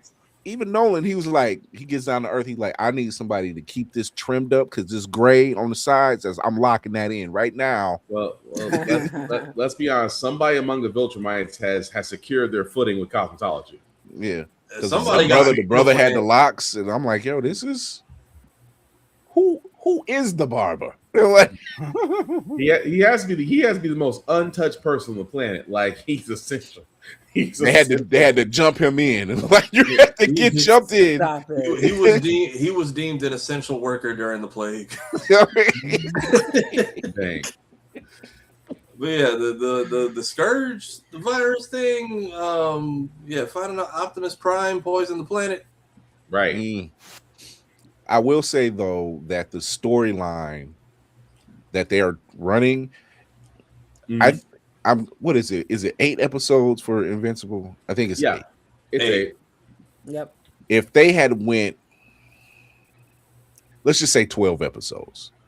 If they had done 12 episodes per season with the same pace in the storytelling, and if they didn't have like such long breaks in between, like you get season 4 in February, it ends by May. Right? And then we get we're always getting 3 episodes to start, so like we get half the season right up front. Yeah, and then you turn around. If they were, and then they say, all right, here's May sweeps. This is your major event is going down, and then turn around. Whole break from mid-May to the beginning of fall. New season starts. If they had went that route, this show would have been over in. It probably would have been already over by now. True. Because the way they're telling the story, I'm like, oh, they're not fast forwarding anything. They're just telling certain stuff in certain pacing. Where I'm like, oh, they're doing this now, and it makes me want to go back and read the compendium again, like just to kind of keep a mark. I'm like, okay, this is where they're at because now they're here. I'm like, yo, y'all really are here now. Like y'all really didn't waste any time, which is good. So I'm digging it though. I'm just saying though, it's like, dang. I was like the Omni-Man episode, and then Mark is slowly. I'm sorry, well we can say it. Mark is slowly turning into his father. He is slowly but surely he is turning into his father. Yeah. He is, because he's literally become this like he's like, yo, I know he's fighting it. But he's lost so much I'm like, at this point, just embrace it. At this point, like he's got to. No, go ahead. Go ahead. You know what I'm saying? He's trying not to embrace it. I think that's the other part. Cecil's trying to just talk to him, and he's so caught up on is this more Cecil antics? I'm like, yeah. Again, he has proven you can call it unethical. What you can't call it is unnecessary. That has been my bottom line with Cecil. Like, you may not like it, but like everything that hurts you also, everything that works against you also works against the other 50 of you that are coming through potentially. Like, we had a conquest here, and because what was it? Our entire department got destroyed. That made more of the noise things. We couldn't even tag in on that. Yeah. Although you did create a room that pretty much was designed to stop Mark, and then you decided to have a conversation at it. It's the way Cecil. It's a necessary move that Cecil has to do. Understandable, but you don't have a conversation on your trump card. It's like, why are we in this room? It's the we got to find a different name for that. Good Lord, because even that sounds weird now. That part.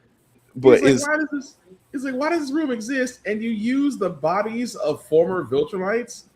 I mean, don't be wrong. He knows about the former employees who all signed up like Donald did. He doesn't know about the marks yet, so that's why he was like, cover this shit up. Like, go take lunch. Yeah.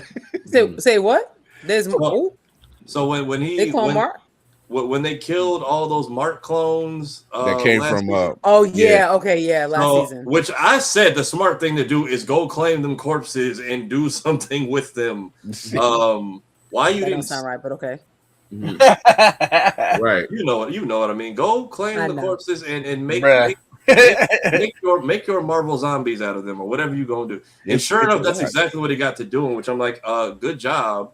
And I'm also kind of glad that what is the space racer's cousin's name that they have to go talk to on Earth? I'm thinking of Battle Beast right now. It's not Battle Beast. There's Alan the Alien, Battle Beast. They haven't spoken to Tech Jacket yet. That's what I'm talking. Tech Jacket. The fact that Tech Jacket soloed one of those Viltrumites and that wasn't just a throwaway is good, because like I get it, they can't show us every single fight. But Tech Jacket soloed one of the marks in space, and I'm like, that's kind of, we can't just like breeze past that. But the fact that they're like, no, Tech Jacket actually is going to be important later on is a nice little nod. But yeah, I'm not mad. I hope they're doing it the same way. I hope it's Alan and Nolan having to go talk to Tech Jacket. Like, yo, that would make sense if they follow the story. So that it would make sense.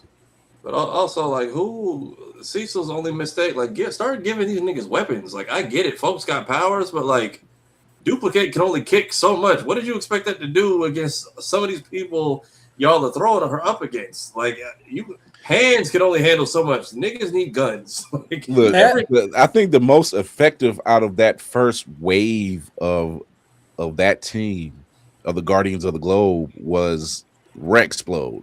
Yeah, and even then, just barely. He didn't really utilize his powers to the extent. Right, you could tell Rex was holding back a lot throughout the show, because when he was finally like 1 versus 5 and he threw one bomb and split Homegirl in half, and I'm like, so you've been able to do this the whole time and just haven't. Basically, like you didn't have to pull a gambit. You didn't. I'm like, you could have done anything else but pull the gambit. I'm like, if pretty much anything, you can basically make anything you touch. You can make anything you touch explode. And I'm just like, and you're throwing firecrackers? But I'm saying he took one of those coins and split one of the Lizard League in half. And I'm like, but you use them like pop rocks on people. So you've been capable of this the whole time. Like, you could have used this. You could have made this happen a lot sooner before your whole team got, which I'm glad Shrinking Ray, they didn't kill her off when they were supposed to. Because yeah. But unfortunately, that also shows how some superpower beings are afraid of their powers getting out of control. That they'll take the minimum route to be able to say, hey, I'm trying, but you don't want to go to the extent because you're afraid of losing control. Fair. Although, I mean, it's Rexplode. All you gotta do is worry about just making sure you don't charge an object. We know Rex at times. He could, but Rex. I think Rex. I akin Rex to Peter Parker and Spider-Man. Yeah. You know, but he's more of an he's more Human Torch. He talks more like Johnny. He reminds me more of Johnny Storm. But when I say more like Spider-Man too, it's like Peter Parker is Peter Parker. He doesn't make any jokes. He's not doing quips. He's not doing any of that stuff. Rex is quipping in and out of costume. Yeah. And I don't know if he's using that as the cover-up. I wish we could have got like a backstory. I don't know if he's using it like we said earlier, like a cover-up and of something that happened really traumatic, or that he's scared. Like, if I go too far, this might happen again. Although it would be interesting. It's like if you took a rock and took out half a building. Yeah, I'm saying, and like the fact that he was able to detonate his entire skeleton, like, so you can literally touch anything and it will work. And I'm sure like density and whatever is a thing, but I don't know. Also, he was on top of a bridge. He was out of ammo. That part I get, because he has to carry small things. Yeah, you know. So, but I'm still saying there's so it ain't like Samson. It ain't like Black Samson. I mean, Black Samson is strength and durability, but you had the ability. I mean, Black Samson honestly could have. He may have not taken out a Viltrumite, but at least he would have provided some cannon fodder. Like, it might take a while to beat his tail, but at least he'd be in the fight. Yeah. I'm just saying, Duplicate would have less problems if y'all gave her a pistol. I'm just saying, like, it's there's a reason her brother is an assassin. He's not a straight up fighter. he has to do stealth kills for a reason. Like, you can't just figure it out though. You can't just karate everybody's ass. Like, even if you could make 1,000, like we saw Mark chop. Well, you could try. What is it? Multiplicate and replicate and multi-ball, duplicate and multi-ball. But we saw Mark cut through 50 of them at once like it was nothing. So because really that's all they are, cannon fodder. Yeah. Well, let's also be honest. It's almost like saying if Nightcrawler ever went dark side, he'd be one of the most dangerous mutants. Let's face it, Nightcrawler is one of the most dangerous. You put a sword in that man's hand, it's a wrap. Yeah. Or swords, because he's. You really want to get killed by a guy who can use his tail as a sword handle? I'm just saying. You're lucky it's his faith that holds him back, because anything else, you're like, yeah, if I didn't have this God on my side, that'd be your ass. That's just generally it. Think about a man of God just sent you to God involuntarily. If that ain't a send off, that ain't a send off. Tell my Lord I sent you. Yeah, I mean, the show has been good. The Sequid's coming back for like round 2.5, which I don't. Was karate chopping the Sequid off his head not an option? Like, you couldn't just like pinch it. You couldn't. Did you at least pinch? That's that part of Mark.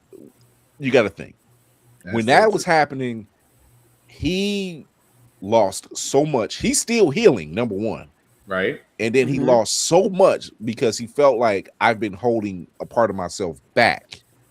But I've lost so much because is it because I've held a part of myself back? Is it because Cecil always had these contingency plans? I don't know who to trust outside of Eve.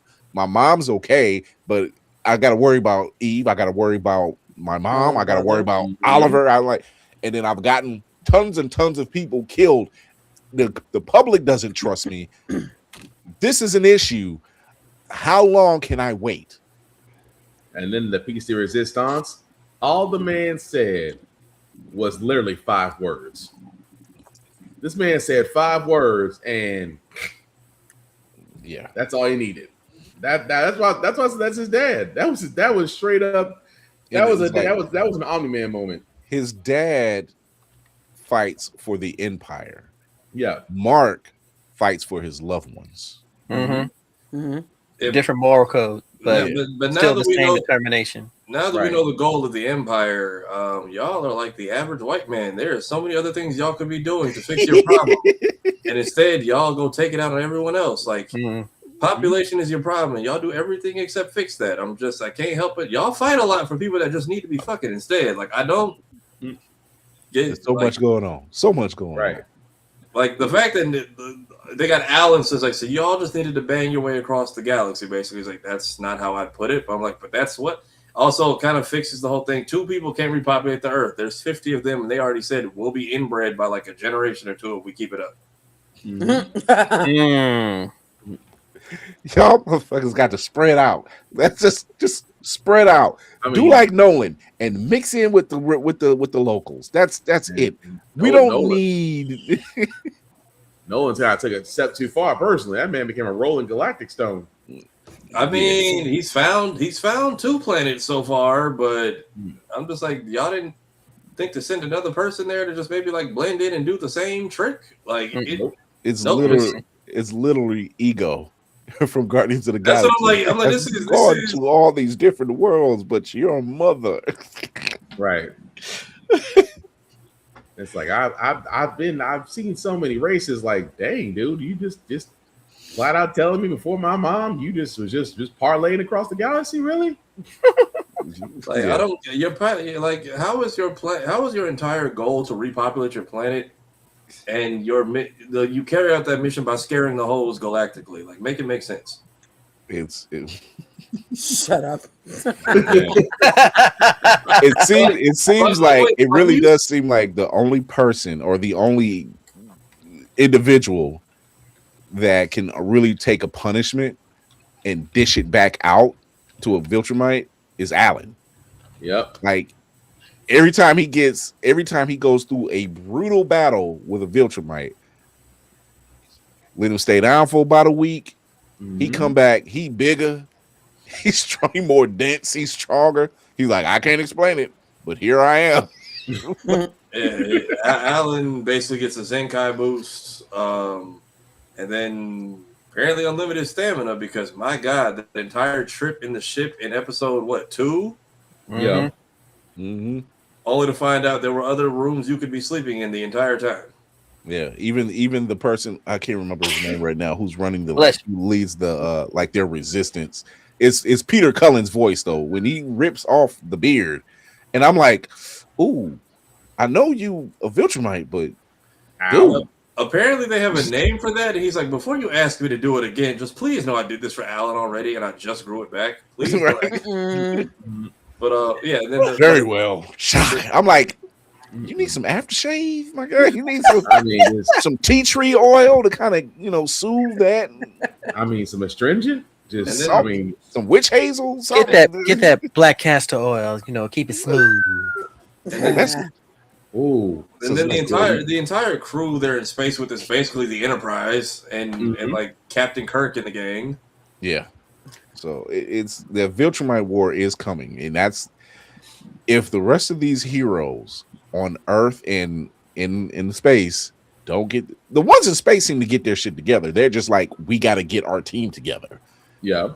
The Earth heroes are like, y'all barely are taking down the Flaxons. Mm-hmm. Can you? And the Flaxons are coming in waves. That's how they overpowered you. I don't know if y'all not ready for 50 Viltrumites. You y'all don't have a squad for that. Right. Barely deal with one. Also, why did we not put a musical doohickey in Conquest's face? It was split open for like weeks. You could have just like popped that in there. Like the fact that he got loose and Cecil was like, shit. Yes. The whole time, the crazy part, the whole time talking.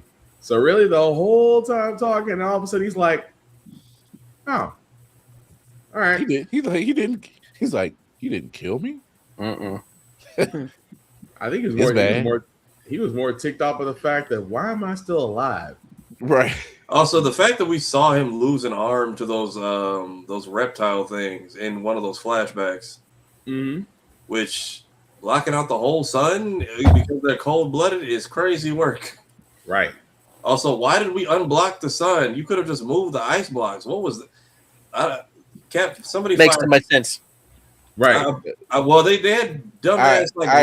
I doubt we're gonna see like Savage Dragon. I wish we could see Savage Dragon. If we do, it'd be a miracle because we would have to give the clearance. That's like asking to see Spawn pop up in there. We already know that's not going to happen. Yeah. Spawn was in the original comic, wasn't he? Yep, Spawn was the first title to come out from Image. No, I'm saying, wasn't he one of the people fighting one of the Viltrumites in the comic? Like, didn't he make a brief cameo? They made most of the Image characters at that time had made some form of brief. I mean brief. I don't know, but I don't think Spawn was one of them. Spawn was not one of them. Okay, but yeah, like Savage Dragon, it was a couple of other ones, but it was like really brief, like major battle. Here's somebody in the background. I think like when I think in the comics and during like the Viltrumite War, when they were showing like panels of everyone fighting the different clones, I think one of the people fighting was Spawn. It was a brief cameo and he never came back, but I think it was just like an homage to here's how many people there's lives they're infecting right now. Yeah, I think Wildcats did make a very brief appearance too. Yeah, Wildcats did. I remember that. Yeah, boy, DC screwed that pooch. Yeah. Oh, like the animated Wildcats? No, the comic. The comic was, oh my gosh, the comic was everything. It was on path to being one of the most dope comic properties. They got control of Grifter and threw him in that weird ass. And that was what made me mad. Because Grifter was story ass. I'm like the story Grifter arc and Zealot together was just that was a match made in heaven, man. Come on. Yeah, I'm like, yo, what are y'all doing? What are you doing? Like, so. Oh, and what was it? Flashpoint. Oh yeah, that was my introduction to Grifter. I'm glad you mentioned the Pit. Rest in peace, Sam Keith. Yeah. Oh my gosh. The Max, Max, and the Pit. Yeah, the Max. Yeah. We're losing a lot of folks this year. A lot of people that's been a lot. The actress who played Miss Tessmacher in Christopher Reeve Superman passed away. I'm like, yo, what? Nicholas Brendan from one of the original Scoobies from Buffy the Vampire Slayer. Yeah, Xander passed away. I'm like, he passed away in his sleep. We lost Chuck Norris, of course. We lost, despite his outside influences, Chuck Norris, or as I like to say, he just went ahead and retired death. He's doing the job now. The joke that got me was Chuck Norris didn't die. God just wanted his autograph. Hate you. Shout out to B-Mo the Prince. He did a skit where he's God and then he's death. And he's like, you want me to do what? No, I saw he shows up as Jesus. He's like, hey, you know who's at the gate? I saw that. There's somebody has like the actual Goku account on Twitter. Tweet, don't worry, guys. Insert name here has made it past the Otherworld check-in point. And somebody's like, Chuck Norris made it through the Otherworld check-in point and has registered in the Otherworld martial arts tournament. So like, I didn't realize Chuck was that old. He was like 86. Yeah, he was up there, man. Yeah, Chuck Norris. Now the age shows when he cuts off the beard and everything. It was like, oh yeah, you really are, because you had that. I haven't seen that face since Bruce Lee movie. Since Enter the Dragon? Yes, Enter the Dragon. Wow. That's the last time I seen a beardless Chuck. I like was it Enter the Dragon or Game of Death? I thought it was Game of Death. No, Game of Death. My bad. Game of Death. It was all like it was like, I'm like, yo, that's the last time I seen a bearded Chuck, a non-bearded Chuck. When he showed up again, like the Dragon was Jim Kelly. Sorry, he showed up years later. It was like just a couple of years ago. It was like one of those Bowflex commercials or something. And I'm like, yeah, I'm Chuck Norris. I said, no, you ain't. You ain't got no beard. I'm sorry. For most people that was raised in grandma's houses, that was not Walker, Texas Ranger. There you go. That was my mom watching that. Mm-hmm. So every CBS every Sunday night. One of my Shatner's 95. Yeah, Shatner is still going. Damn it. Oh my God. Because he got that alien poom poom. Stop playing. When he hit that green lady years ago, it's crazy because Shatner's 95. We lost Chuck. Bruce Campbell just announced he's battling some form of cancer. I'm like, yo, what is happening right now? I'm about to say we don't need Ash to go right now. Can we not lose any of the doctors, please? Okay, right. None of them right now. It looks like they're good. We only lost one, and it was the original. Like I don't think we didn't lose any more. So we lost John Pertwee. Oh yeah, John Pertwee, and John and Pertwee and the war Patrick doctor. Troughton is we lost John Patrick Hurst. Troughton too. John Hurst, yeah. John Hurst was the war doctor, yeah. Mm-hmm. Oh yeah. I forgot about the war doctor. But everybody else, Sylvester McCoy is still going. Colin Baker is still going. Oh gosh, there's a lot. Like I said, Death. We only asked one.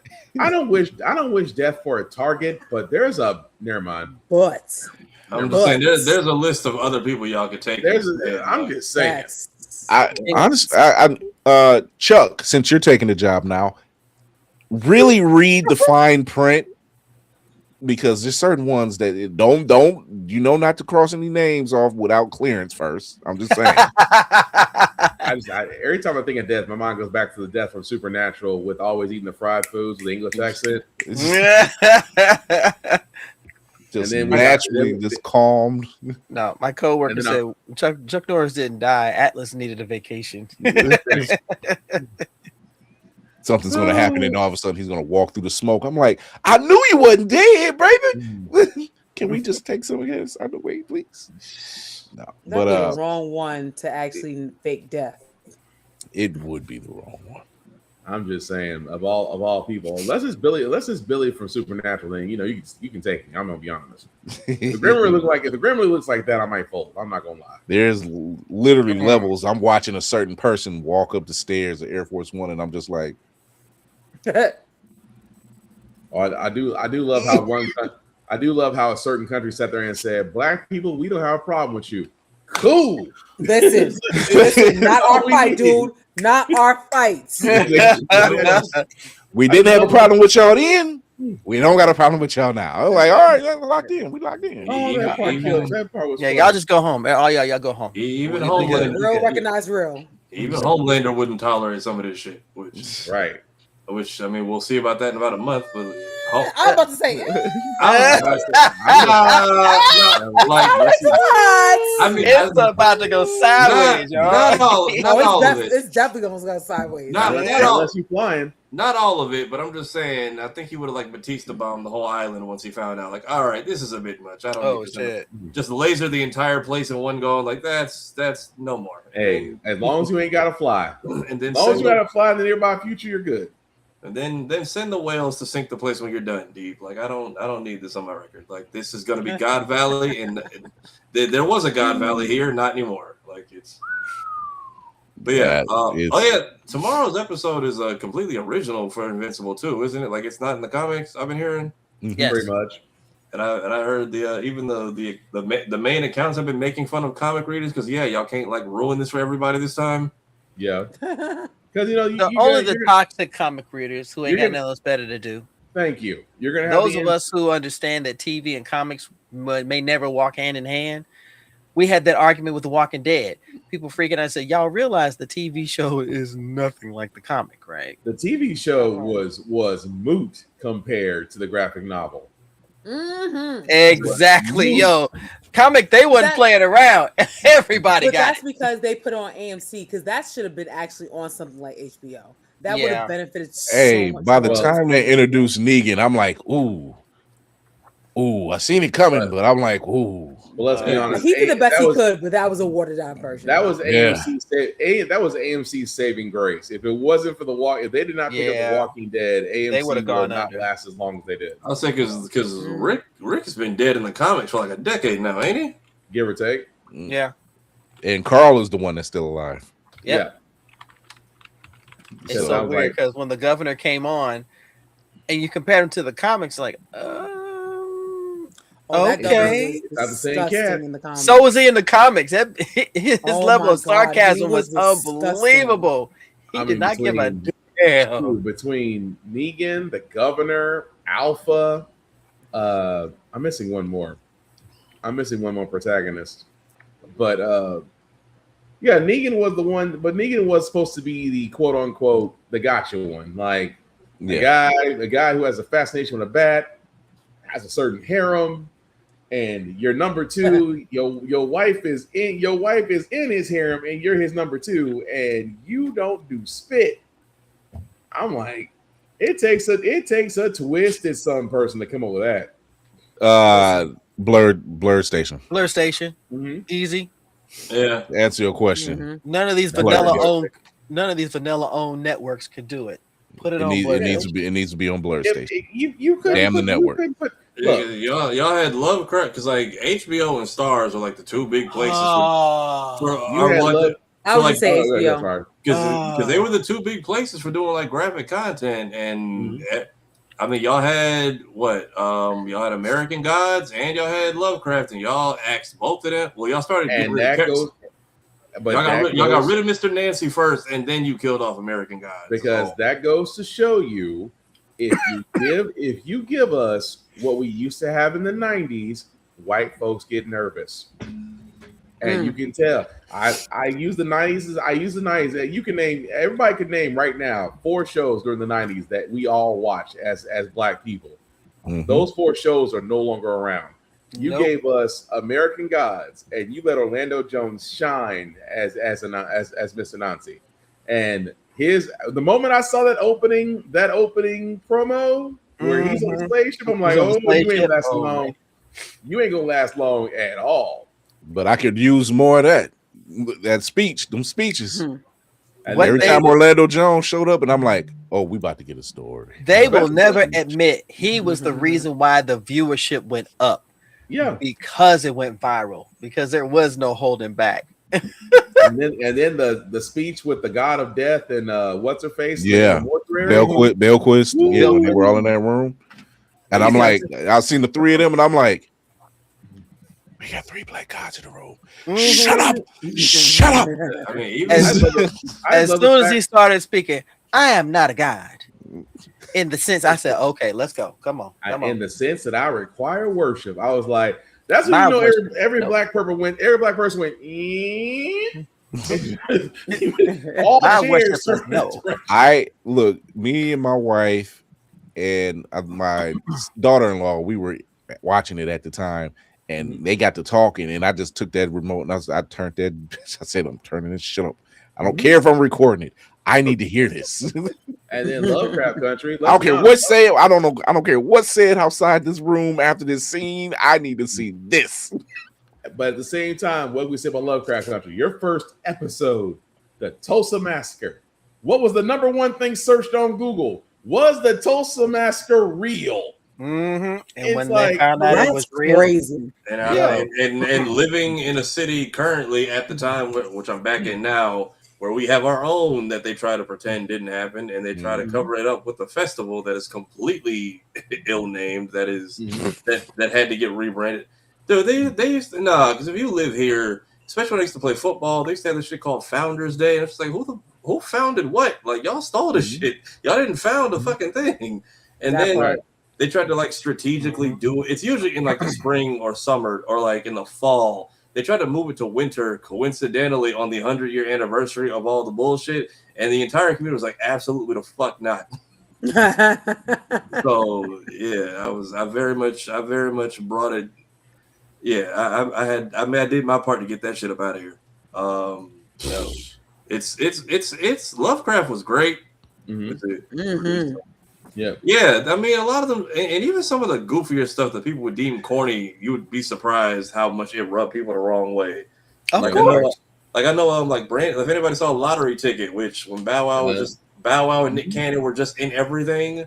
Yeah. Apparently, the whole "I can't eat" speech on the roof. Apparently, that pissed off a lot of people in position. Like Brandon T. Jackson was like, "Yeah, it was true. It was true." So like, but that's the thing. True. When you speak, but that's the thing that Hollywood loves to snuff out. They love to snuff out when it gets a little bit too real, when it literally starts speaking a little too much history. Or at the same time, it starts relating to where they can't relate. And when they can't relate, then it must be a problem because now they have no space in their world. Agreed. And that's why Blerd Station exists. I'm like the whole movie because we are not following Hollywood's rules or standards or practices. We are building our own. We are dealing with our own. We are creating and curating our own thing. To hell with everything else. Screw looking, because we talked about it last week. Paramount buying BET Plus, then turn around and buying out the 25% stake Tyler Perry had in it. Easily. Now they're just can't. Now they're after the second season of Star Trek Starfleet Academy premieres, they're canceling it after the second season, which is some bullshit. Yep. These are shows that deserve a place to be seen. And Paramount has the entire Star Trek thing. Let's just start there right off. The fact that you have a show that literally is built around DEI. Yep. Literally the first show to have an interracial kiss on network television. I mean, society. And I'm not talking about Kurt, and I'm not talking about Kurt and some green alien. I'm talking about Kurt and the whore. Yeah, that was the first interracial kiss. The first interracial kiss on American television. And folks lost it. They lost their literal shit. Like, if you really look, and I'm glad Trey mentioned this before we get out of here. I'm glad he mentioned this. Since it's just pissing people off right now. And don't forget Killmonger's dialogue in PP. Oh. We know that applause that Michael B. Jordan got, we read that for exactly what it was. It was like, yes, you deserved it, you earned it, you played your role with an S. Yeah. You had to play twice the role to get half the recognition. And while it was a great role, y'all should have got that best picture. We know that. Listen, we know that. They honestly should have swept. I think if you would have took out that last scene. No, that's what that last scene was the redemption for I don't already lost everything. Fuck it, somebody got to go with me. Like at this point, I understand that, but that question. He called it the way it began. Like they gonna come back. He gonna come back with friends. I was like, when I saw that movie early, and I told y'all that like if the whole plot of the movie didn't even happen, y'all still had that bullshit to deal with in the morning. That's what I meant. But they at least knew it was coming. They had guns and they had friends to give guns to, so that was always going to end up in a shootout. But the fact that it was the vampires and the Irishness and the slaughter and the Christianity, that was all cool. The 5 minutes of the Klan getting clapped, that was where y'all got upset. Like that's where the sabotage. That's where the sabotage Rotten Tomato scores. We see the elimination of Billy Joe Jim Bob. Now y'all feel all offended. I will say it like this: I didn't complain when I won't complain when Black Panther did it. I won't complain when Superman did it. I won't complain when Red Dead Redemption did it. There was an applause in my theater. Ooh, no, what? You writing that Red Dead Redemption? That was fun. Yeah, when we've seen theaters in the theaters, even my little girl who's 16 now, she was applauding. She was like, "Yes," and I'm like, "Exactly." Oh my! we had the big IMAX theater for the whole theater lost it because we already sad and Sammy. Same. Everybody's dead. So like we already knew the Klan was cooked. Once he started unloading the Tommy gun and just had all the stashes ready, the entire theater lost it. And when I went to the second showing, I could hear some people shout. I started clapping. I'm like, I'll start this bitch off if nobody else won't. I heard like a few shots. I was like, fuck that. I started stomping. Everybody started clapping after. I'm like, I'll set it off. Don't try it. Like, I'm not going to be quiet about it. And like, I know that lost them a few people, but whatever. Now, when he got shot and he realized he got shot, there was a lady in the back of the theater. No, she said, "Get the fuck out of here!" And we all lost our shit. It was like, ain't no way. He clapped the whole damn Klan by himself, and y'all still get around into him. And she was like, "That's some bullshit." I could not stop. I was like, come on, Smoke, get up, man. Like, see, we didn't go for I hope they get it. I hope they get it. Was more like, let's see what they do. Yeah. And what we walked out of, we were just like, oh, because really the real talk was there were really people that were saying, no, go see it. No, go see it. Like that it's that movie. Go see it. Like it's original, it's different, it's good. Go see that shit. And then celebrities were saying it. Like The Dark Place, I still see people talking about it at The Dark Place, and I'm like, y'all really are. Not corny. And then didn't Coogler just release a deleted scene where Delroy Lindo actually had a musical part? Yes. His character was that. I'm like, the director's cut on this is gonna be oh, you know it's gonna be fire. Yeah, he had a couple scenes he took out, like the one with Cornbread getting turned, which it was funny, but I see why they cut it, because he's like the whole movie kind of, because he basically told I'm blanking, Omar Miller, he's like, your character is basically going to be like the major shift in the film. Yeah. But if we show the vampires catching him by himself, then we already know he's caught. So if we cut that scene and then we just cut to you coming back and acting funny, it gives more suspense versus just automatically. So then he's like, so having the weight of like the entire shift of the movie is now on how they organize those scenes and his performance. So he's like, I just did my part, but I didn't know how much weight was going to be put on Cornbread like at that point of the movie. So.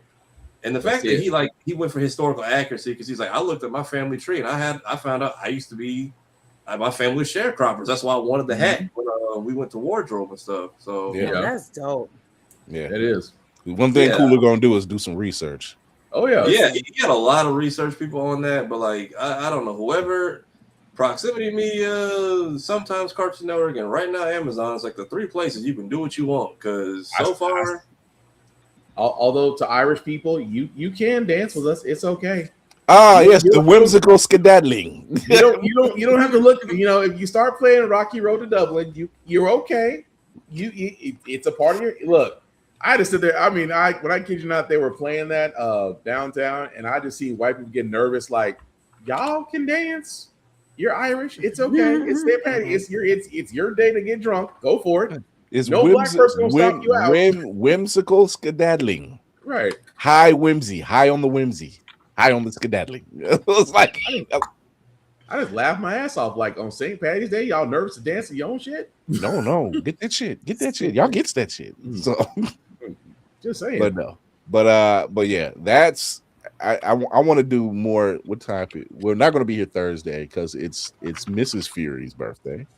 Yay! So I bet not be doing this show on the birthday. Nah, you'll be on the first 48. Don't do that. Facts.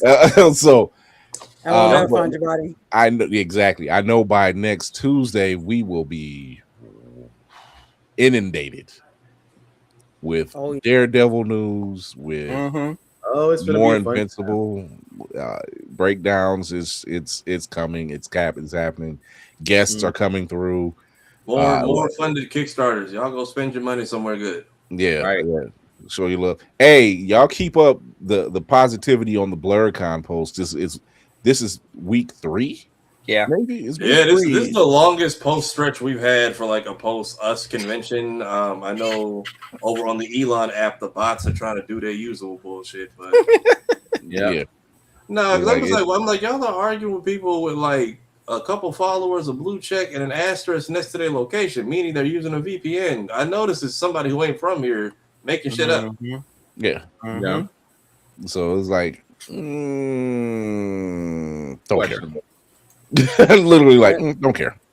But yeah, whatever your proclivities are against who owns the convention, yes, black man does use big words. What's wrong with that? Do I scare you? Those proclivities should be towards whomever alone. The event itself is beautiful. Yep. It was a time of togetherness and a time where we needed the most. People are still talking about it. Me and Navy said it plenty of times. There were a lot of firsts at this one. Yes. And there's going to be more next year, the way everybody's, from all the posts I've been seeing. And people are already buying tickets and planning to come next year for their first time. Like, it still shocks me that people have never heard of it, but I'm glad they're hearing about it, and Lord willing, Blerd Station will be there again doing a live stream. Yellow stage, all deaf folks, come on through. Don't. Yeah, so we have food trucks, even vegan for Tony Baker. Oh yeah.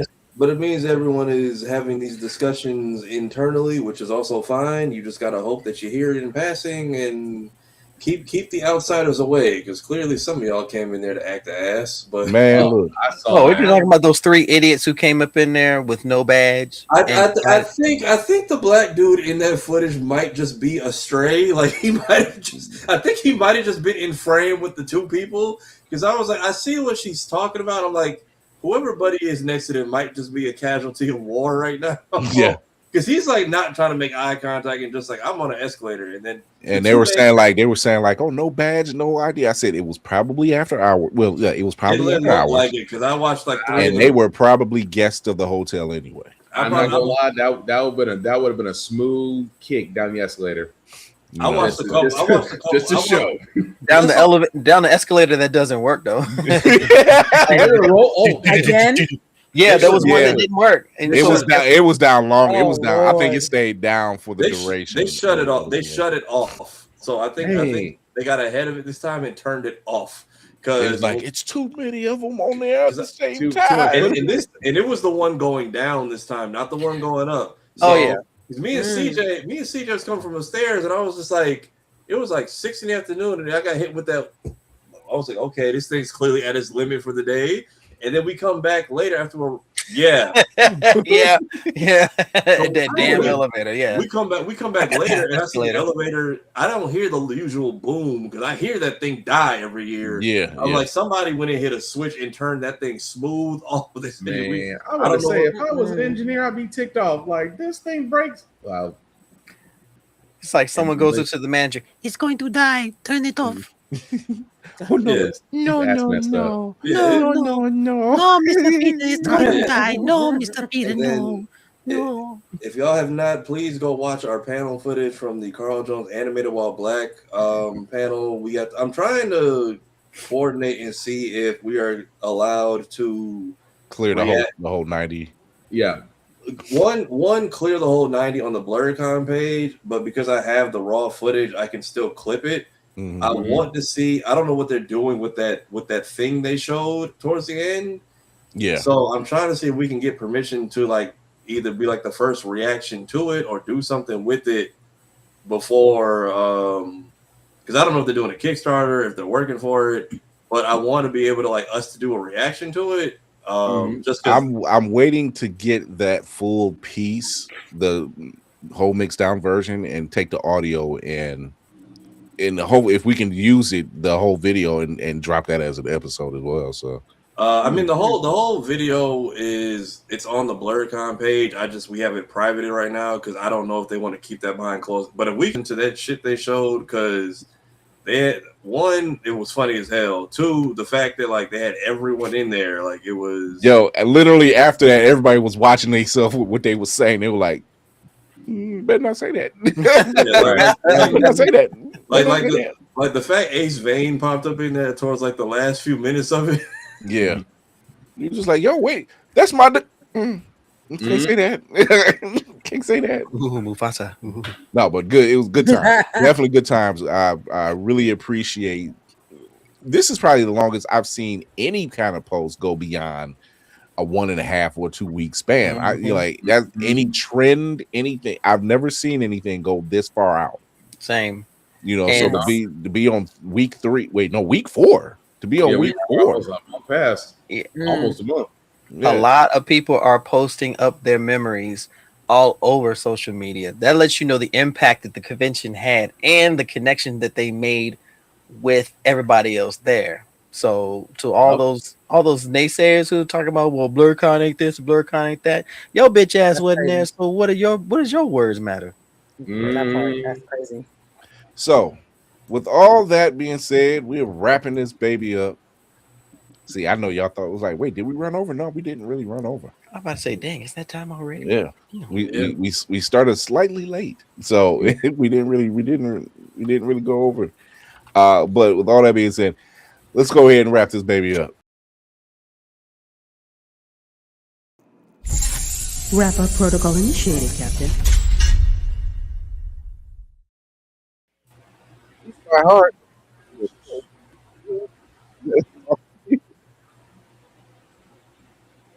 Take it away, lady. Oh Lord, Okay. here we go. By the face. By the face. No, because I had to move back because I was like, oh wow, it's like really on me. With the Birdman hands over there. Right. What's up, y'all? I'm Geek by Heart. Me and my husband run Geek by Heart. You can find us on YouTube, IG, and TikTok, even though I don't use TikTok as much as I used to. One day I will get back to streaming. I can't wait. But one day it will be there, and it will be Legend of Zelda to finish up Age of Imprisonment, and then to go into Tears of the Kingdom. I cannot wait for that. Right. Far.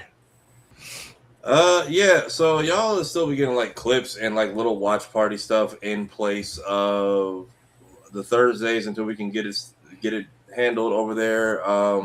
Just finished my run through of the Toys R Us edition of Bakugan Battle Brawlers on the Wii. So I don't know what I'm playing tomorrow. I'm working on something cool for the Kingdom Hearts anniversary this weekend.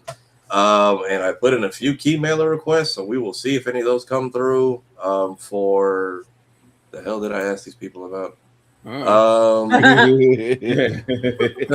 was one Konami has, I forget the name of it. You're like a squid and they collab with Metal Gear Solid. So I was like, look, if y'all that thing. Oh, the shoot. I know what you're talking about. I'm blanking on the name of it, but that and the South of Midnight PlayStation campaign, I'm just like, if y'all are looking for people, I'll throw my hat in the ring, but I'm waiting to see if they even say anything to me. Other than that, skits are still going on my main channel, which is this name. Gaming channel is this name -gaming. Oh, Darwin's Paradox. That's what it's called. Yeah, Darwin's. I'm waiting to see if I can get a key for Darwin's Paradox or South of Midnight again. So those might come in. Sonic Crossworlds Mega Man Festival is also this weekend, so gonna try to do that on Friday. But yeah, I did. Skits are still out there. I've talked about these weird ass grifters in gaming, the Pokemon and Pikmin and Power World 3-way controversy. That impending lawsuit. Clips are still coming out here and over on the BlerdCon channel. If you are in the stream or a part of it, the entire thing has been timestamped. If you were in the stream or a sponsor, you should have gotten an email with like all of your notes and timestamps and deliverables of where you're at. A nice little professional recap of the weekend as well.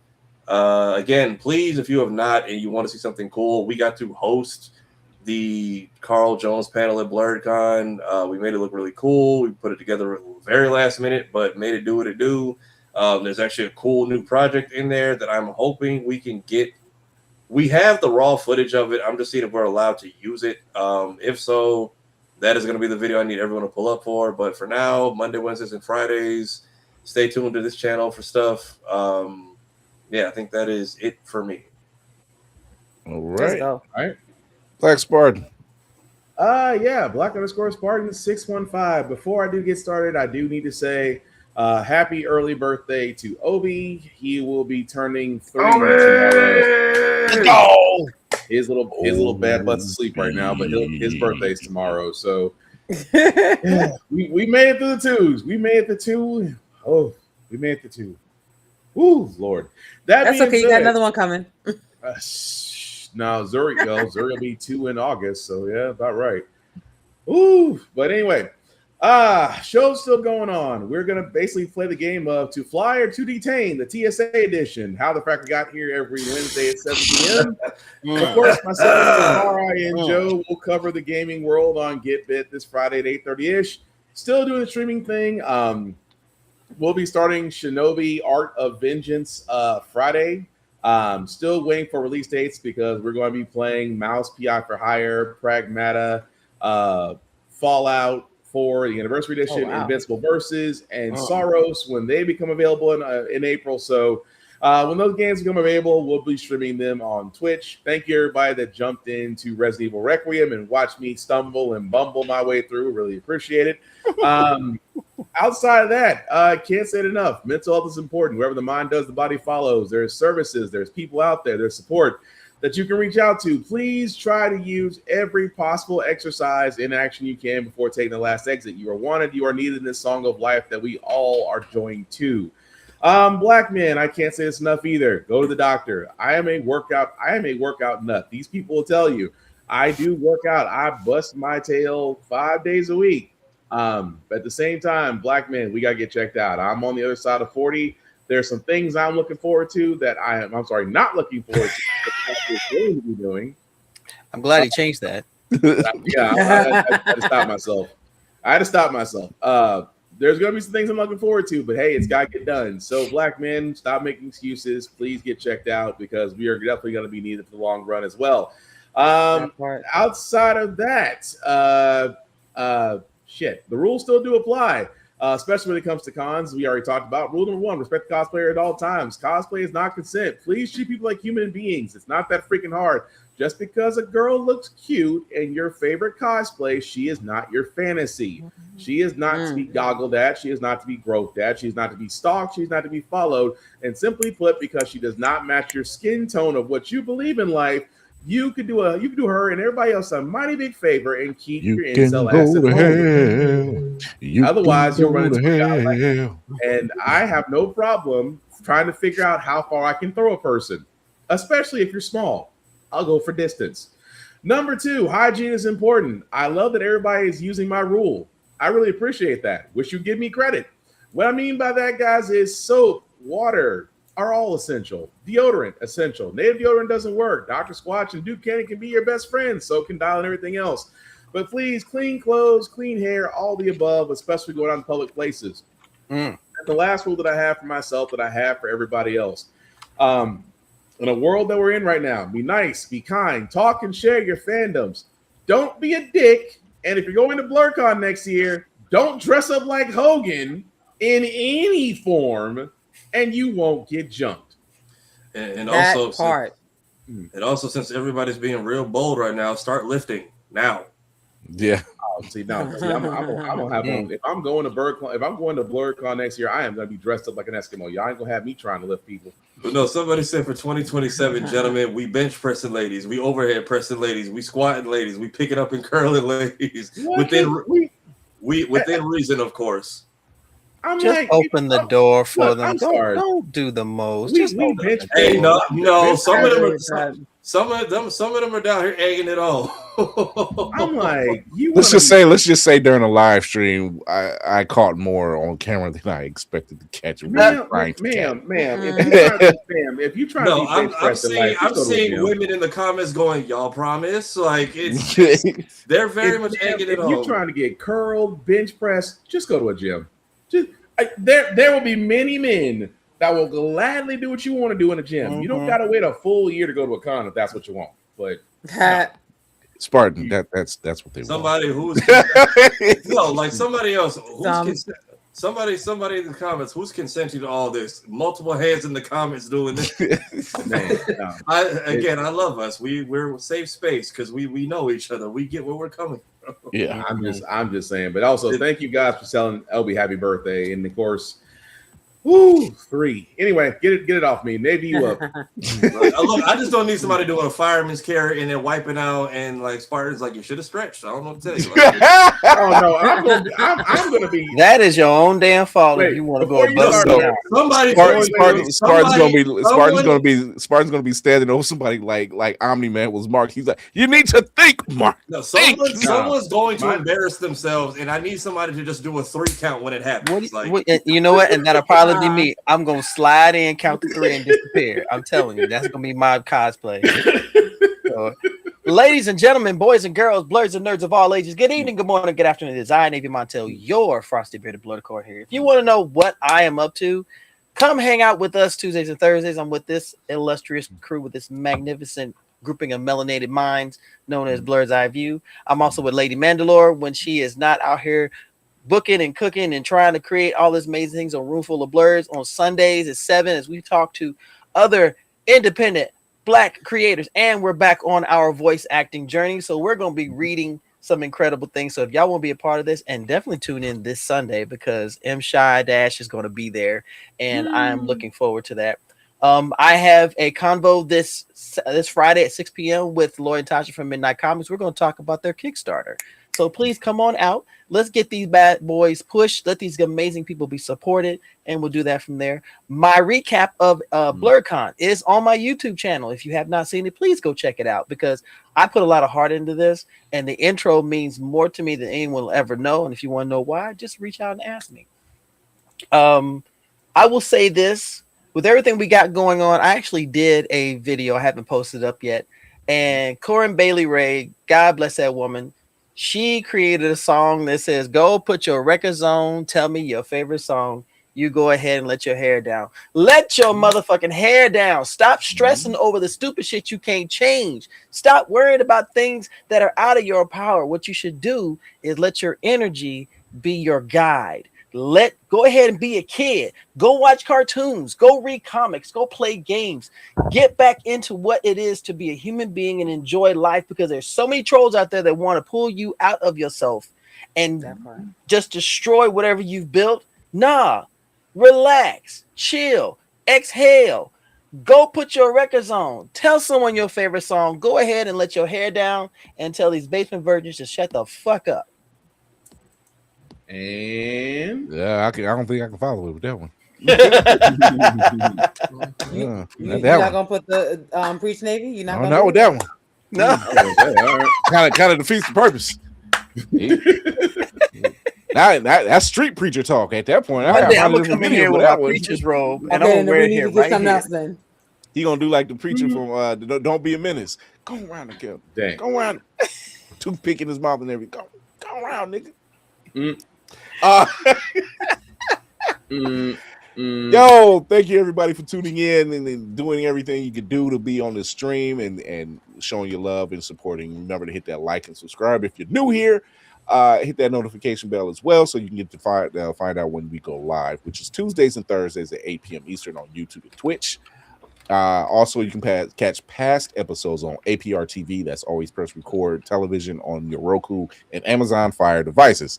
Now, you can also listen to us wherever you listen to your podcast. Go ahead and give us a nice review. I read them things, Just let you know. Don't hurt my feelings, because I ain't got none. In that pace, ladies froze. She's just like, wait. In the meantime, while we just got a second meteor that passed over Ohio, second? Yeah. Good God. Damn. I'm telling you, somewhere along the line, I'm gonna get my second mutation going. I'm just saying, it's gonna happen. I believe it. I believe it. Besides, they one passed over Houston, and I was gonna tell Tafari, hey, you got out of there just in time. This sounds like Greenland. Yeah, but they've all been small. I think the biggest one was the one that passed. Yeah, they all been small. If I see a green meteor happen over Cleveland, somebody got powers. That's all I'm saying. Oh, I'm gonna track down Robert Townsend and see if he still got that suit. And see if I can tap that, holding that thing longer than 30 seconds. Anyway, thank you all for tuning in. Thank you for checking all of us out. Go show your support. Go hit those Kickstarters and those GoFundMes for all those Black creatives out here that are doing really great things. But you can catch us once again, not this Thursday, but next Tuesday, because go watch all the great things. Good Lord, we are eating. Mm-hmm. Without the G, eating. Like it's so much to consume. Don't even bother going anywhere else. Go touch grass for a little bit and then come back in and watch some of them shows. Enjoy this bipolar weather. Ooh, man, that part, man. Bro, This is gonna have to clear up by middle of next April. By the middle. I keep the hoodies on. I don't trust it. Listen, I gotta be back out in Virginia, so come on down, sir. Come on. I got to tell Knicks, hey, I'm coming back that way. Y'all need to stay up. But I'm only gonna be here for a few days. But yeah, come check us out. Show all your support to all the platforms. Show your support to the Kickstarters and the GoFundMe. Shout out to Trey Mosley. Shout out to Midnight Comics, doing their great stuff. M Shy, I'm gonna come at you, girl, because it's been a while. You're way past due, and I missed you at BlerdCon. I'm like, but it was so much going on, I probably wouldn't have been able to get to her anyway. But keep those positive posts from BlerdCon coming. Go sign up at Blerd Station if you know a Black creative that's either in music, animation, or even live action and wants to do some writing for us. Hit us up, because we already have 6 animation studios that signed up with us. So we have 6 animation studios that have already signed up for us. So imagine all the stuff that we already have, all the properties that people have. Some of them already have completed projects. They're just waiting for us to launch. So we got the product. We got the product. Yep. We just need the money to take off. That's it. So go sign up at Blerd Station, $10.99. Price don't change. If you are a creative that has an IP already, guess what? You get to keep that IP. We don't want to own it. We just want to help distribute it. And if you need something, if you have an IP that you want to produce, we help you do that. And we just want to say, hey, keep the first season. But if you want to go to another service after that, hey, allow us to keep that first season for a little longer. You can do whatever you want with it, because it's still yours to own. That part. So do all those great things. So we will see you guys next Tuesday. I'm going to probably do a post to see what kind of stuff everybody wants to see on a Patreon. Because I've been mulling it over. Like, what can I put on a Patreon that I wouldn't be able to do during the live show? Or what do you want me to talk about during the live that I couldn't do on the live show? After you do it. None of that, you nasties. And look, after that weekend, we got plenty ammo. Yeah. I'm just saying. So until then, after any time. And there were some occurrences that weekend, and I'm just like, I'm just here to assist with this running the boards. I am just a witness. I am just here to assist and do my workingly duties. I ain't come here for all that. It's certain ones you see. It's just like certain ones you see so much, you're just like, that's just them.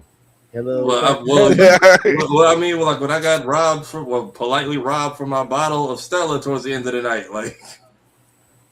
Shout out to Kaish Black. That was funny. I say this in the most appropriate of ways. That eye contact was crazy. Oh yeah, and then if anybody's going to be in the Alabama area, Blerd Over is having their event in June. So if y'all know any vendors who would like to attend or can make it out there, by all means. Yes, I couldn't get that. I couldn't get that up there. I had to get it converted, and I didn't have time. So until then, remember to educate yourself and others, entertain yourself and others, and most of all, encourage yourself and others. This is Chris Fury with this amazing crew that sits around me. We will see you guys next week.